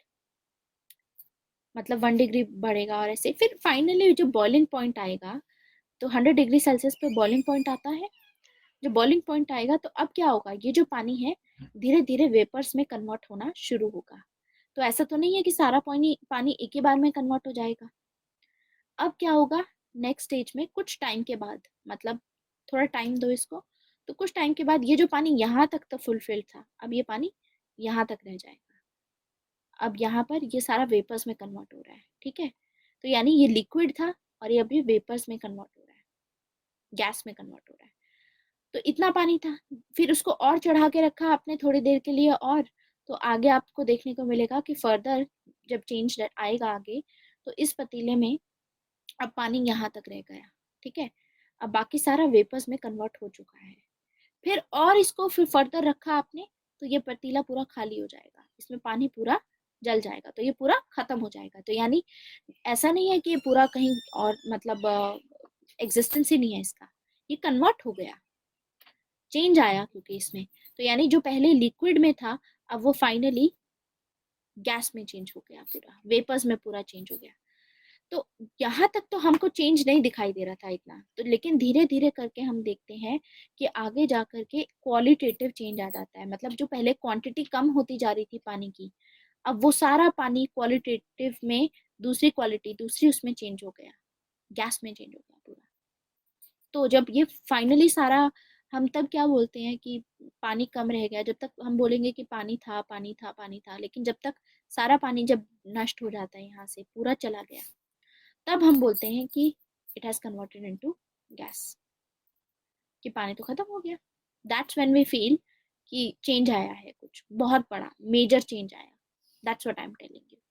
तो ये धीरे धीरे होता है, यानी ये जो चेंज आया है, ये एकदम से नहीं आया। इसके रूट्स कहाँ पर है? इसके रूट्स ओल्ड में है, कि यहाँ पर बर्नर पे आपने चढ़ाया हुआ था इसको, इतने टाइम से इतने टाइम तक रखा तो ये इतना जल गया, इतने टाइम तक रखा। तो जो कोई भी चीज नई होती है, उसका जो रूट होता है वो ओल्ड चीज में होता है, कहीं ना कहीं। लेकिन चेंज इतने टाइम तक, मतलब चेंज इतना ज्यादा हो जाता है क्वालिटेटिवली, कि उस टाइम पे एवोल्यूशन नहीं लगता, फिर ये लगता है रेवोल्यूशन आ गई जैसे। एक टाइम के बाद ये रेवोल्यूशन लगती है। यानी हेगल का कहना है कि देखो, सबसे पहले जो भगवान ने पहाड़ बनाए, ठीक है, उसके कुछ लाखों साल बाद फिर ट्रीज आ गए, ठीक है, उसके बाद फिर बर्ड्स एनिमल्स आ गए, ठीक है, एंड ये बहुत लाखों करोड़ों सालों में हुआ है। तो अगर आप धीरे धीरे देखोगे, तो ये हो रहा है एवोल्यूशन। लेकिन जब फाइनली क्वालिटेटिव चेंज आता है, जैसे मैन आया तो मैन अकेला रह नहीं सकता था, इधर उधर घूम रहा था, तब तक तो एवोल्यूशन ही चल रहा है, मैन का एवोल्यूशन हो रहा है अभी भी। मैन ने फैमिली बनाई, ये भी एवोल्यूशन हो रहा है। मैन ने फिर अपने उसके लिए फैमिली से भी काम नहीं चल रहा था, तो मैन ने विलेज बना दी, ये भी एवोल्यूशन हो रहा है। फिर मैन ने सिविल सोसाइटी बनाई, ये भी एवोल्यूशन ही हो रहा है, क्योंकि अभी भी उसकी पूरी नीड्स पूरी नहीं हुई है। अब कंप्लीट चेंज आएगा, क्योंकि अब मैन को ऐसी बॉडी मिल गई, स्टेट मिल गया जो उसकी सारी नीड्स को फुलफिल करता है। तो अब ये ट्रूली रेवोल्यूशन है। और जब रेवोल्यूशन आता है, तो उसके बाद हिस्ट्री खत्म हो जाती है। जब क्वालिटेटिव ही चेंज आ गया, सब कुछ बेस्ट हो गई, तो अब इसके बाद रिक्वायरमेंट ही नहीं आ गई। लेकिन हुआ ये सब ग्रेजुअली है। लेकिन हमको ऐसा लगता है कि ये अभी मतलब एकदम से रेवोल्यूशन आ गया, ठीक है। ऐसे ही जैसे कि आगे जा कर के इंडिया में 1947 के टाइम की बात है। आपको पता है कि पहले ब्रिटिश रूल जो था, वो यहाँ पे रूल कर रहे थे। धीरे धीरे करके हमें रियलाइज हुआ कि ये लोग हमारा एक्सप्लॉयटेशन कर रहे हैं। हमने इनसे पहले मॉडरेट्स के उसमें हमने इनसे डिमांड की, फिर बीच में थोड़ी बहुत एक्सट्रीमिस्ट की डिमांड आई, फिर गांधी आए। गांधी ने भी धीरे धीरे काम किया। गांधी ने धीरे धीरे मॉडर्नाइजेशन को क्रिटिसाइज करना शुरू किया, पीसफुल मेथड से चेंजेस लाने शुरू किए। धीरे धीरे 1909 में कुछ मतलब राइट्स दिए गए, 1919 में जो आया एक्ट, उसमें कुछ चेंजेस लाए गए, फिर 1935 में भी एक्ट में चेंजेस लाए गए, और अल्टीमेटली 1942 में जब क्विट इंडिया मूवमेंट आया, और उसके बाद जब 1947 में इंडिया आज़ाद हुआ, तब हमको लगा कि कोई क्वालिटेटिव चेंज आया है। क्योंकि अब कोई कॉन्ट्राडिक्शन नहीं होगी इंडिया के, अब इंडिया ने फाइनली फ्रीडम पा ली। तो यही ये हमारी रेवोल्यूशन हुई ना, जब अल्टीमेटली पहले तो ये लोग आपस में कर ही रहे थे, लेकिन ये फाइनली रेवोल्यूशन का रिजल्ट निकला। So what we can get here is that यहाँ पर जब रेवोल्यूशन आई, फाइनलिटी जब हुई, तो यहाँ पर कॉन्ट्राडिक्शन एंड हो गई। अब तो हमारे खिलाफ कोई नहीं है। तो जब कॉन्ट्राडिक्शन एंड हो गई, अब हमें किसी से लड़ना नहीं है, तो मूवमेंट भी एंड हो गई, तो हिस्ट्री भी एंड हो गई वहीं पे। तो जैसे ही स्टेट बन जाता है, उसी के साथ में हिस्ट्री एंड हो जाती है। ये कहना था हेगल का। एक बार स्टेट बन गया, हिस्ट्री एंड हो गई, तो बस अब आपको स्टेट जो रूल बना रहा है उसको फॉलो करते रहो। क्लियर?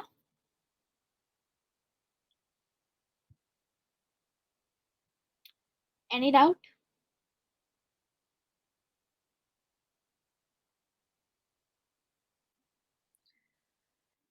तो इतना सब कुछ हो रहा है, ये इसी आइडिया से हो रहा है। ये जस्टिफिकेशन दे रहे हैं बस। He is trying to justify state.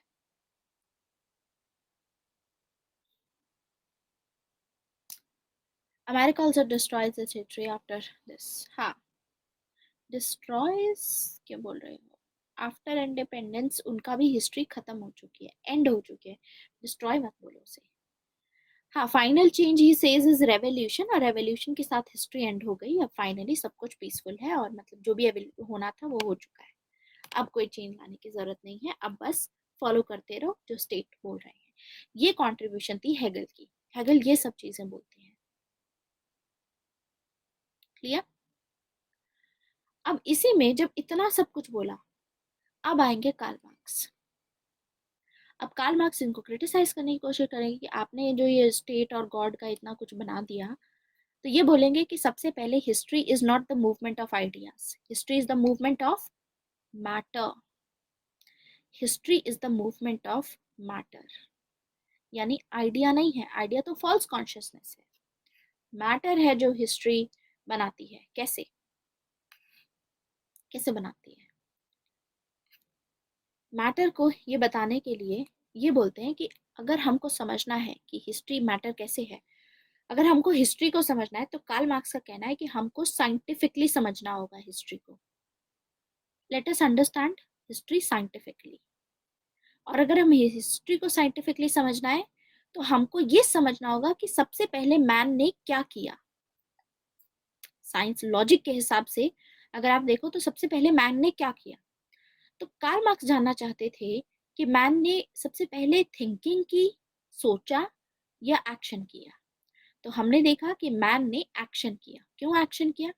क्योंकि अगर आपको हिस्ट्री बनानी है, if you want to create history, मान लो आप लोग सोचते हैं आज के टाइम पे कि I want to create history, I want to do something about this, कि लोग मुझे याद रखें कि वो बंदा चेंज करके गया था या वो इंसान चेंज करके गई थी। ठीक है, अगर हमको हिस्ट्री बनानी है तो उसके लिए वी हैव टू सर्वाइव, हमको जीना पड़ेगा, तभी तो हम हिस्ट्री बना पाएंगे।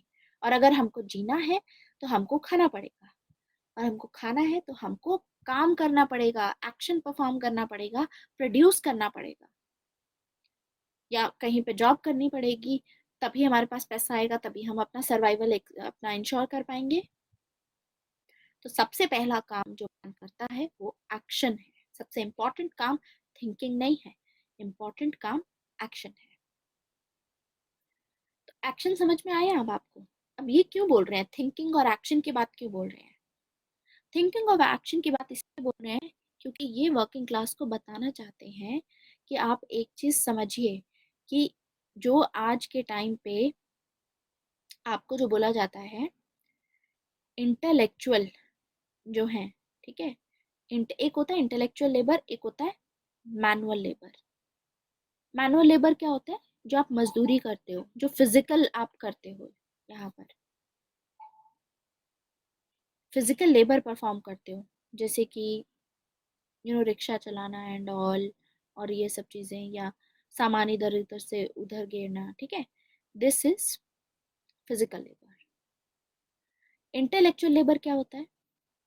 जो लोग जैसे कि लॉयर्स होते हैं, जो लोग डॉक्टर्स होते हैं, इंटेलेक्चुअल्स की कैटेगरी में डालते हैं। पॉलिटिशियंस होते हैं, ये सब हो गए इंटेलेक्चुअल लेबर। बड़ी पोस्ट पे होते हैं, जो मैनेजर्स होते हैं। तो अब आप एक देखो, दोनों को ध्यान से देखो यहाँ पर। नहीं, Unacademy is not that, don't put that into this category फिलहाल के लिए। यहाँ पर अगर आप देखोगे तो अभी whatever I am doing right now, I am doing manual labour. Why? Because I am sitting here, I am telling you a lot of things. तो यहाँ पर मेरा हो गया इंटेलेक्चुअल लेबर। मतलब इंटेलेक्ट तो है ही, लेकिन उसके बावजूद इसमें मैनुअल की कैटेगरी में आ गया। लेकिन पॉइंट इज कि मैनुअल लेबर की कैटेगरी में ज़्यादा डालते हैं, क्योंकि फिजिकल लेबर की बात हो रही है यहाँ पर। तो ठीक है, तो मुझे भी इस कैटेगरी में डाल दो, जैसे इंटेलेक्चुअल लेबर की कैटेगरी में। तो यहाँ पर आप कल को आईएएस बनोगे, आप भी इसी कैटेगरी में आओगे, ठीक है, क्योंकि ये सब है। तो इनका कहना है कि अगर आप देखो कैपिटलिज्म के अकॉर्डिंग, हम ये सोचते हैं कि जिन लोगों के पास में ज़्यादा एजुकेशन है, जिन लोगों के पास में नॉलेज ज़्यादा है, वो अच्छा बुरा सोच सकते हैं। तो यानी एक आईएएस ऑफिसर के पास ज़्यादा नॉलेज है, वो अच्छा बुरा सोच सकता है। तो उसके बेसिस पे इनको जो सैलरी दी जाती है, कितनी दी जाती है?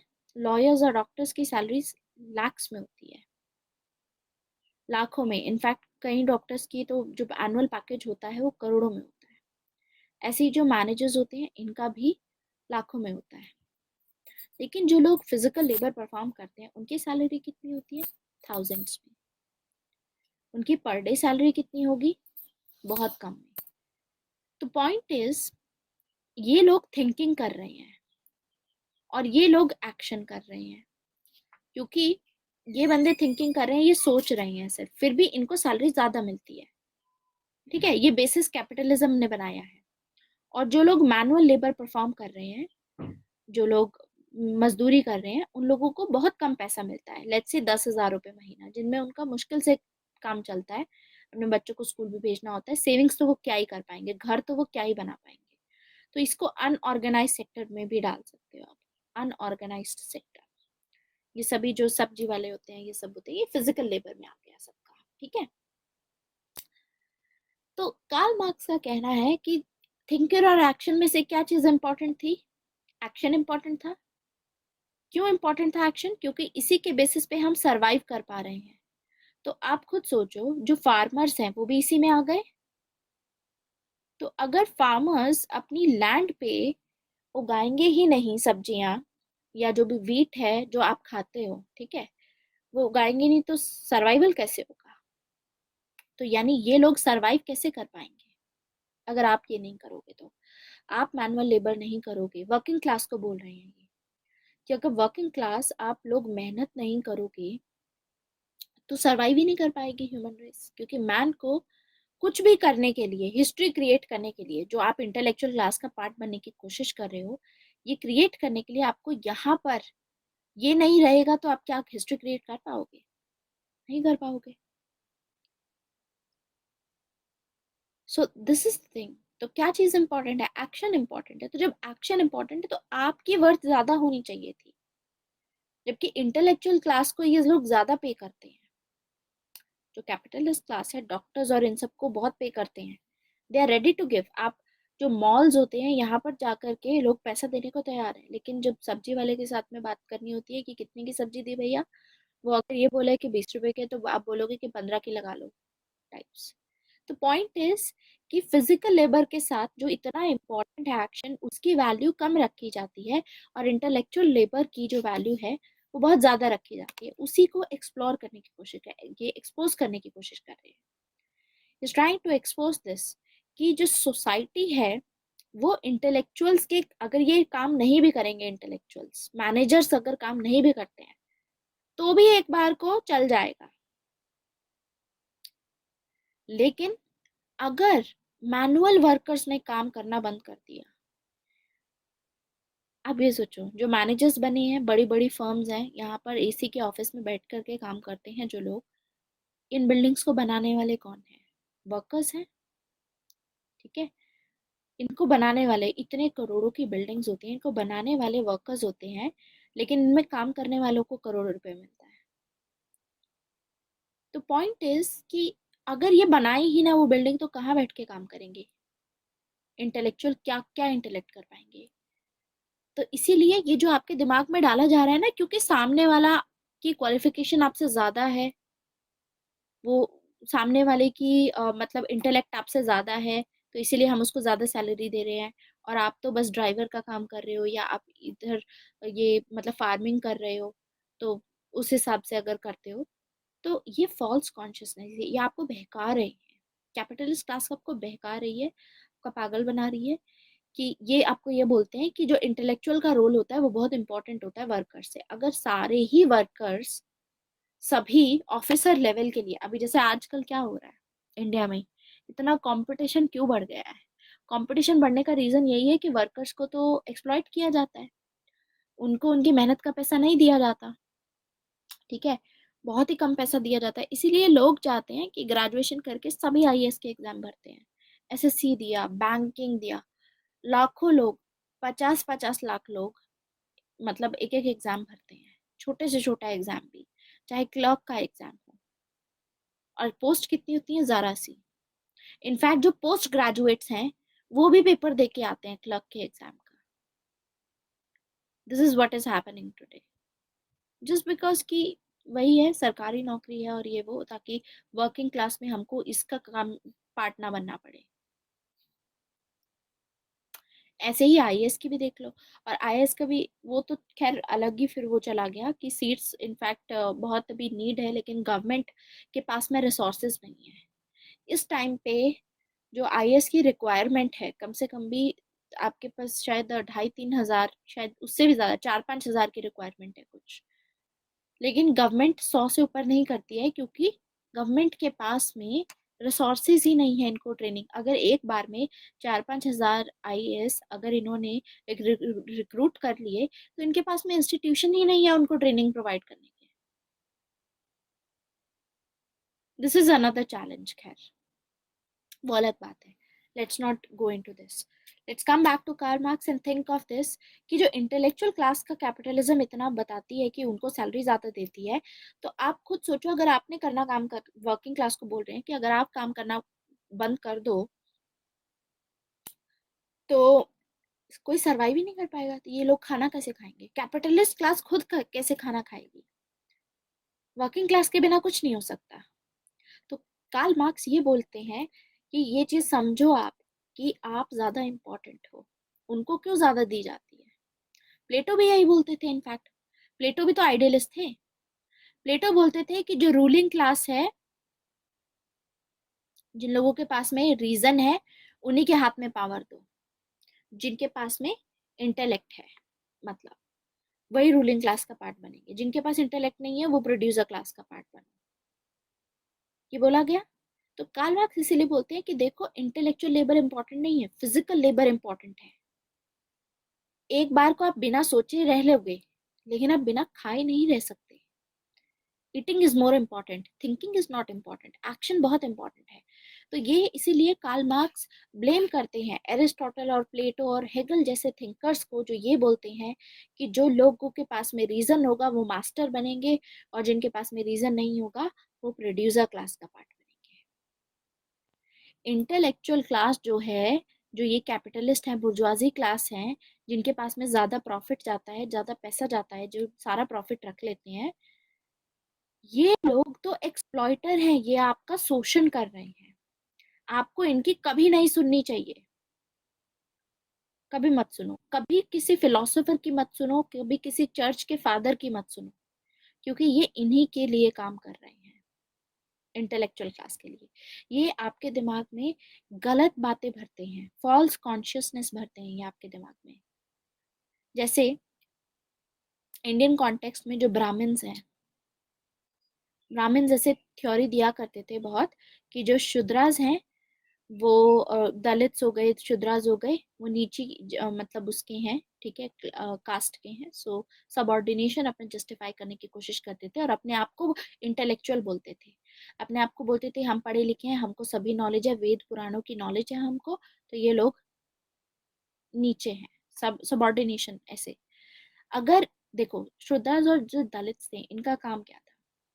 What they were doing is बहुत इंपॉर्टेंट काम करते हैं सोसाइटी के टास्क, मतलब जो भी सोसाइटी में होता है काम, क्या होता है? क्लींजिंग का। जो क्लीन ही नहीं रहेगी सोसाइटी, तो कहाँ आप, मतलब बिना क्लीन सोसाइटी के आप कहाँ रहोगे? और बाहर निकलोगे तो फिर वो हेल्दी एनवायरनमेंट नहीं रहेगा। ये लोग मैनुअल लेबर परफॉर्म करते थे, क्लीनिंग करते थे। आप लोगों ने अभी रिसेंटली आर्टिकल 15 मूवी भी देखी होगी, उसमें भी यही चीज दिखाई गई है, कि जो अभी रिसेंट केस हुआ था, जिसमें ऐसे डोमिनेशन हमको देखने को मिलता है। मतलब पॉइंट इज, जो रियल लाइफ में भी बहुत सारी ऐसी अच्छी मूवीज आती हैं, उसको एसोसिएट करके अपनी थ्योरीज के साथ में ये चीजें समझा करो आप। तो आर्टिकल 15 में भी ये चीज बताई गई, मैनुअल स्कैवेंजिंग की बात की गई थी। वो लोग ये सब काम करते थे, और उन्हीं की बेटी, like they got raped, and उनको फिर टांग दिया, और उन्हीं के फादर को इस तरीके से बोला कि इन्होंने ऑनर किलिंग की है, ऐसा कुछ था। तो पॉइंट इज कि सबऑर्डिनेशन दिखाने की कोशिश की जाती है, कि क्लीनिंग तो बहुत इंपॉर्टेंट टास्क है, बिना उसके आप सरवाइव ही नहीं कर पाओगे। This is very important task. Clean environment बहुत जरूरी होता है, अदरवाइज आपके सर्वाइवल पे क्वेश्चन आ जाता है। बैक्टीरियाज कितने होंगे, और ये सब की अगर सफाई नहीं होगी तो ये लोग बहुत इंपॉर्टेंट टास्क परफॉर्म करते हैं। उसके बावजूद इन लोगों को बहुत ही कम दिया जाता है, मतलब जो भी पैसा दिया जाता है फॉर देयर वर्क। इनका ध्यान नहीं रखा जाता है, इनका एक्सप्लॉइटेशन किया जाता है। कोई चीज होती है तो इन पे डाल देते हैं, समझे? तो इंडियन कॉन्टेक्स्ट में आप इसकी बात कर सकते हो कि ब्राह्मण्स जो थे, जो इंटेलेक्चुअल मानते थे अपने आप को, ऐसे सबऑर्डिनेशन को जस्टिफाई करते थे, जबकि इनका जो काम है बहुत इंपॉर्टेंट था। एक बार को बिना ब्राह्मण्स के चल जाएगा, बिना नॉलेज के क्या करेंगे? सर्वाइव करना बहुत इंपॉर्टेंट है। Survival is important, knowledge is not important. तो सर्वाइवल किस पे काम करती है? सर्वाइवल एक्शन पे काम करती है। समझ आया अब? So this is what Karl Marx says.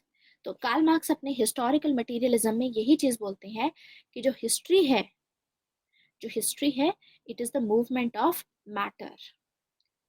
Matter important है, आइडिया इंपॉर्टेंट नहीं है। तो ये जो थिंकिंग करते हैं इंटेलेक्चुअल क्लास, ये इंपॉर्टेंट नहीं है, एक्शन इंपॉर्टेंट है, जो आप लोग लेते हैं, जो वर्किंग क्लास लेती है। तो उसी के बेसिस पे कार्ल मार्क्स ने फिर आगे डायलेक्टिकल मटेरियलिज्म दिया कि हिस्ट्री में मैटर का होता है आपस में, मैटर एक दूसरे के साथ में कॉन्ट्राडिक्शन होता है और आगे हिस्ट्री बनती है कैसे। तो इसमें कुछ स्टेजेस बताई इन्होंने ना, कार्ल मार्क्स ने।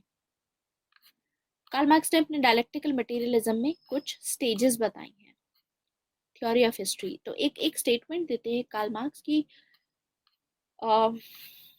History of all hitherto is the movement of this, ऐसे करके एक है, इसमें शायद मैंने लिखी हो, I don't know, wait.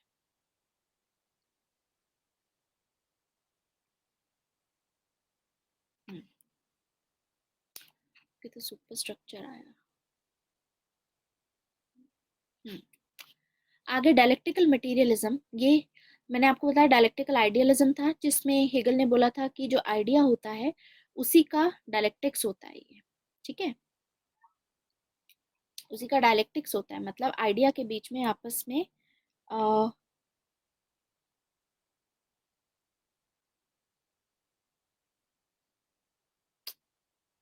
Wait a minute,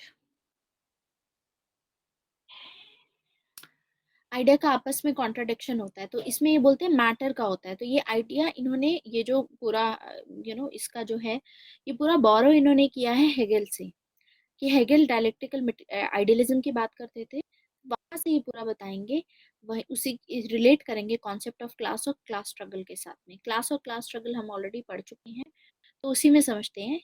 इन्होंने स्टेजेस ऑफ हिस्ट्री बताई, डायलेक्टिकल की मैटर कैसे मूव करता है हिस्ट्री में।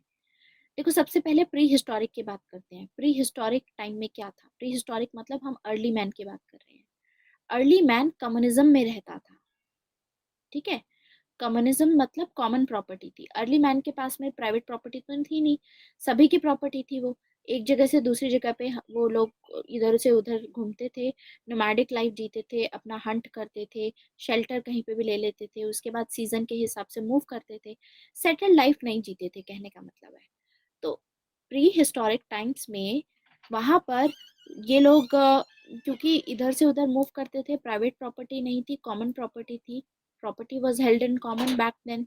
तो इसी वजह से उस टाइम पे कोई कॉन्फ्लिक्ट नहीं था, कोई क्लासेस नहीं थी वहां पर, कोई क्लासेस नहीं थी, ना ही उस टाइम पे स्टेट था, इसीलिए कोई कॉन्फ्लिक्ट भी नहीं था। सब खुशी खुशी अपना ढूंढते थे खाना और अपना खाते थे, मतलब ऐसा हुआ करता था। लेकिन फिर क्या हुआ, फिर एग्रीकल्चर के बाद सेटल लाइफ इन्होंने शुरू की। सेटल लाइफ आने की वजह से हमने देखा कि ग्रीस में क्या हुआ था, स्लेव सोसाइटी चल रही थी ग्रीस में, मतलब मास्टर्स थे और स्लेव क्लास थी, मास्टर थी एंड स्लेव क्लास थी। तो मास्टर क्या बोलते हैं, मास्टर जो थे जिनके पास में ज्यादा पैसा होगा, अब स्टेट है, स्टेट किसको सपोर्ट करेगा? जैसे प्लेटो सपोर्ट करे थे रूलिंग क्लास को, स्टेट हमेशा मास्टर क्लास के लिए काम करता था, स्लेव क्लास इनके लिए काम करती थी, मास्टर्स के अंडर में होती थी। तो यहाँ पर कॉन्फ्लिक्ट था, ठीक है। आगे जाकर के क्या हुआ, यहाँ पे एग्रीकल्चर था, आगे feudal society I. Feudal society में क्या हुआ कि अब लॉर्ड्स आ गए, ठीक है, इन्हीं के पास में सारी जमीनें हैं और इन्हीं जमीनों पे इनके स्लेव्स काम करते थे। कुछ लोग स्लेव्स होंगे, कुछ नहीं होंगे, जो कि मेडिवियल टाइम्स में हो रहा था।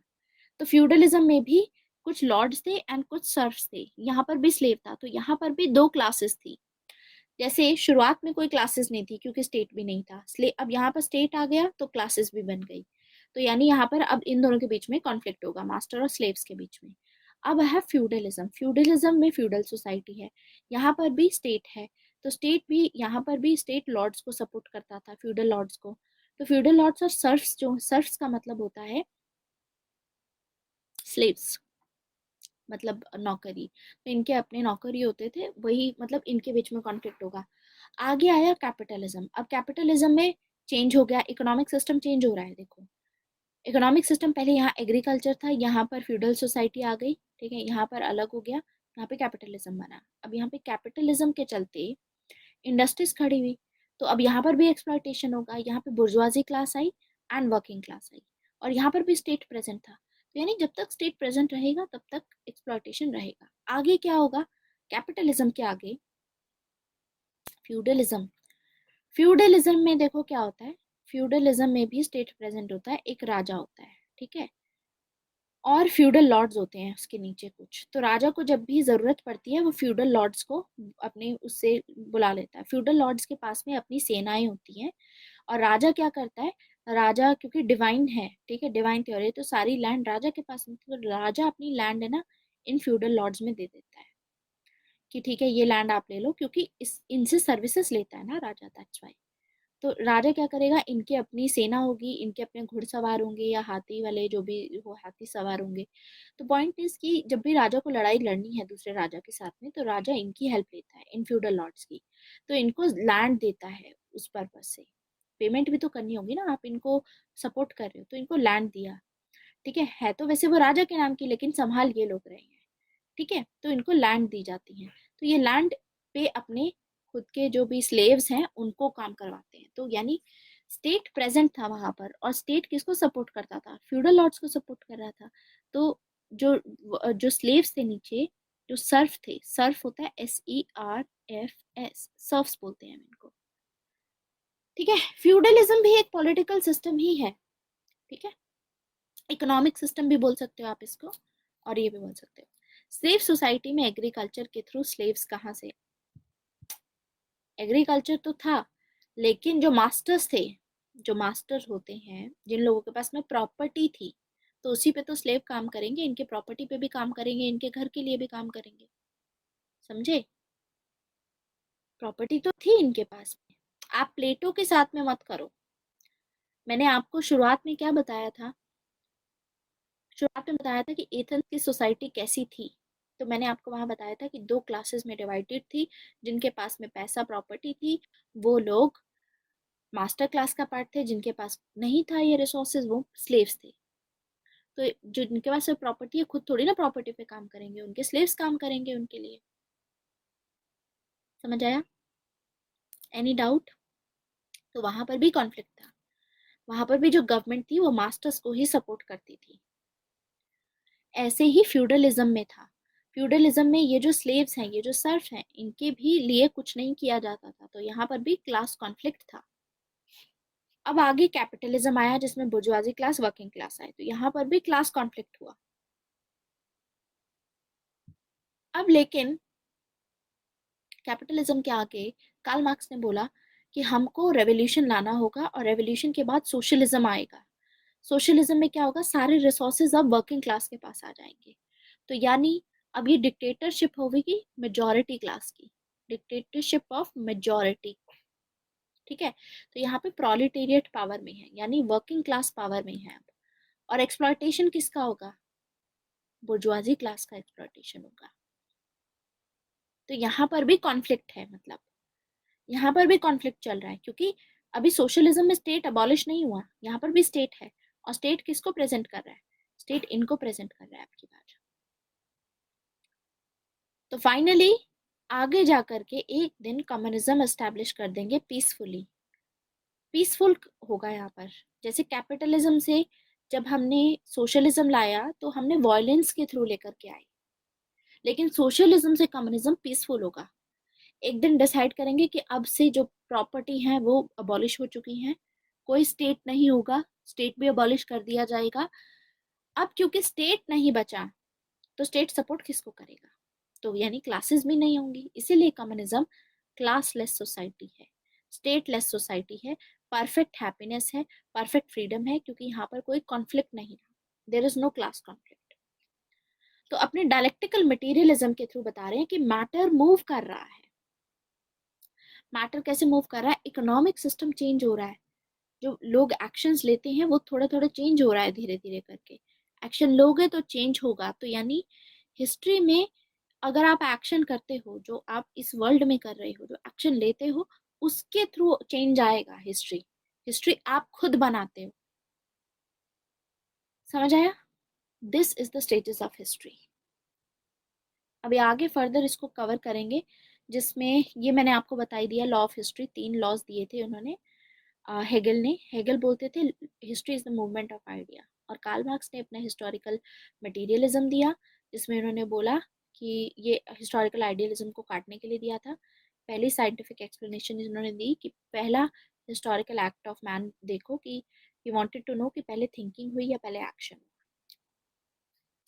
सो this is about Karl Marx. इसको अभी अगले हमारी क्लास है 3:30 पे, उसको हम आगे कंटिन्यू करेंगे, ठीक है। तो थोड़ा ब्रेक ले लेते हैं 15-20 मिनट्स का, then I start the class. और फिर हम रेवोल्यूशन के बारे में बात करेंगे, फिर हम सुपर स्ट्रक्चर मॉडल देखेंगे, मार्क्स की मेथोडोलॉजी देखेंगे, कैपिटलिज्म के बारे में थोड़ा सा एक और बार रिवाइज कर लेंगे, एंड फिर हम देखेंगे आगे अल्थुजर देखेंगे, किन लोगों ने इनको क्रिटिसाइज किया, कॉन्शियसनेस क्या होती है, क्रिटिसिज्म देखेंगे इसका, ये सभी देखना अभी हमारा बाकी है। उसके बाद कार्ल मार्क्स आज हम फिनिश करेंगे। This is it for today, thank you very much, मतलब for this class. Next class हमारी अभी 15 मिनट्स बाद, और 20 मिनट्स बाद आई स्टार्ट, ठीक है। 15 minutes I take, bye bye. 2 classes इसीलिए रखी हैं क्योंकि 1 से लेकर के 5 तक मैंने छुट्टी रखी थी शिफा, तो 1 से 5 की छुट्टी है तो उसका कॉम्पनसेशन उसका कवर तो करना पड़ेगा ना, इस वजह से आज 2 क्लासेस हैं। Okay bye.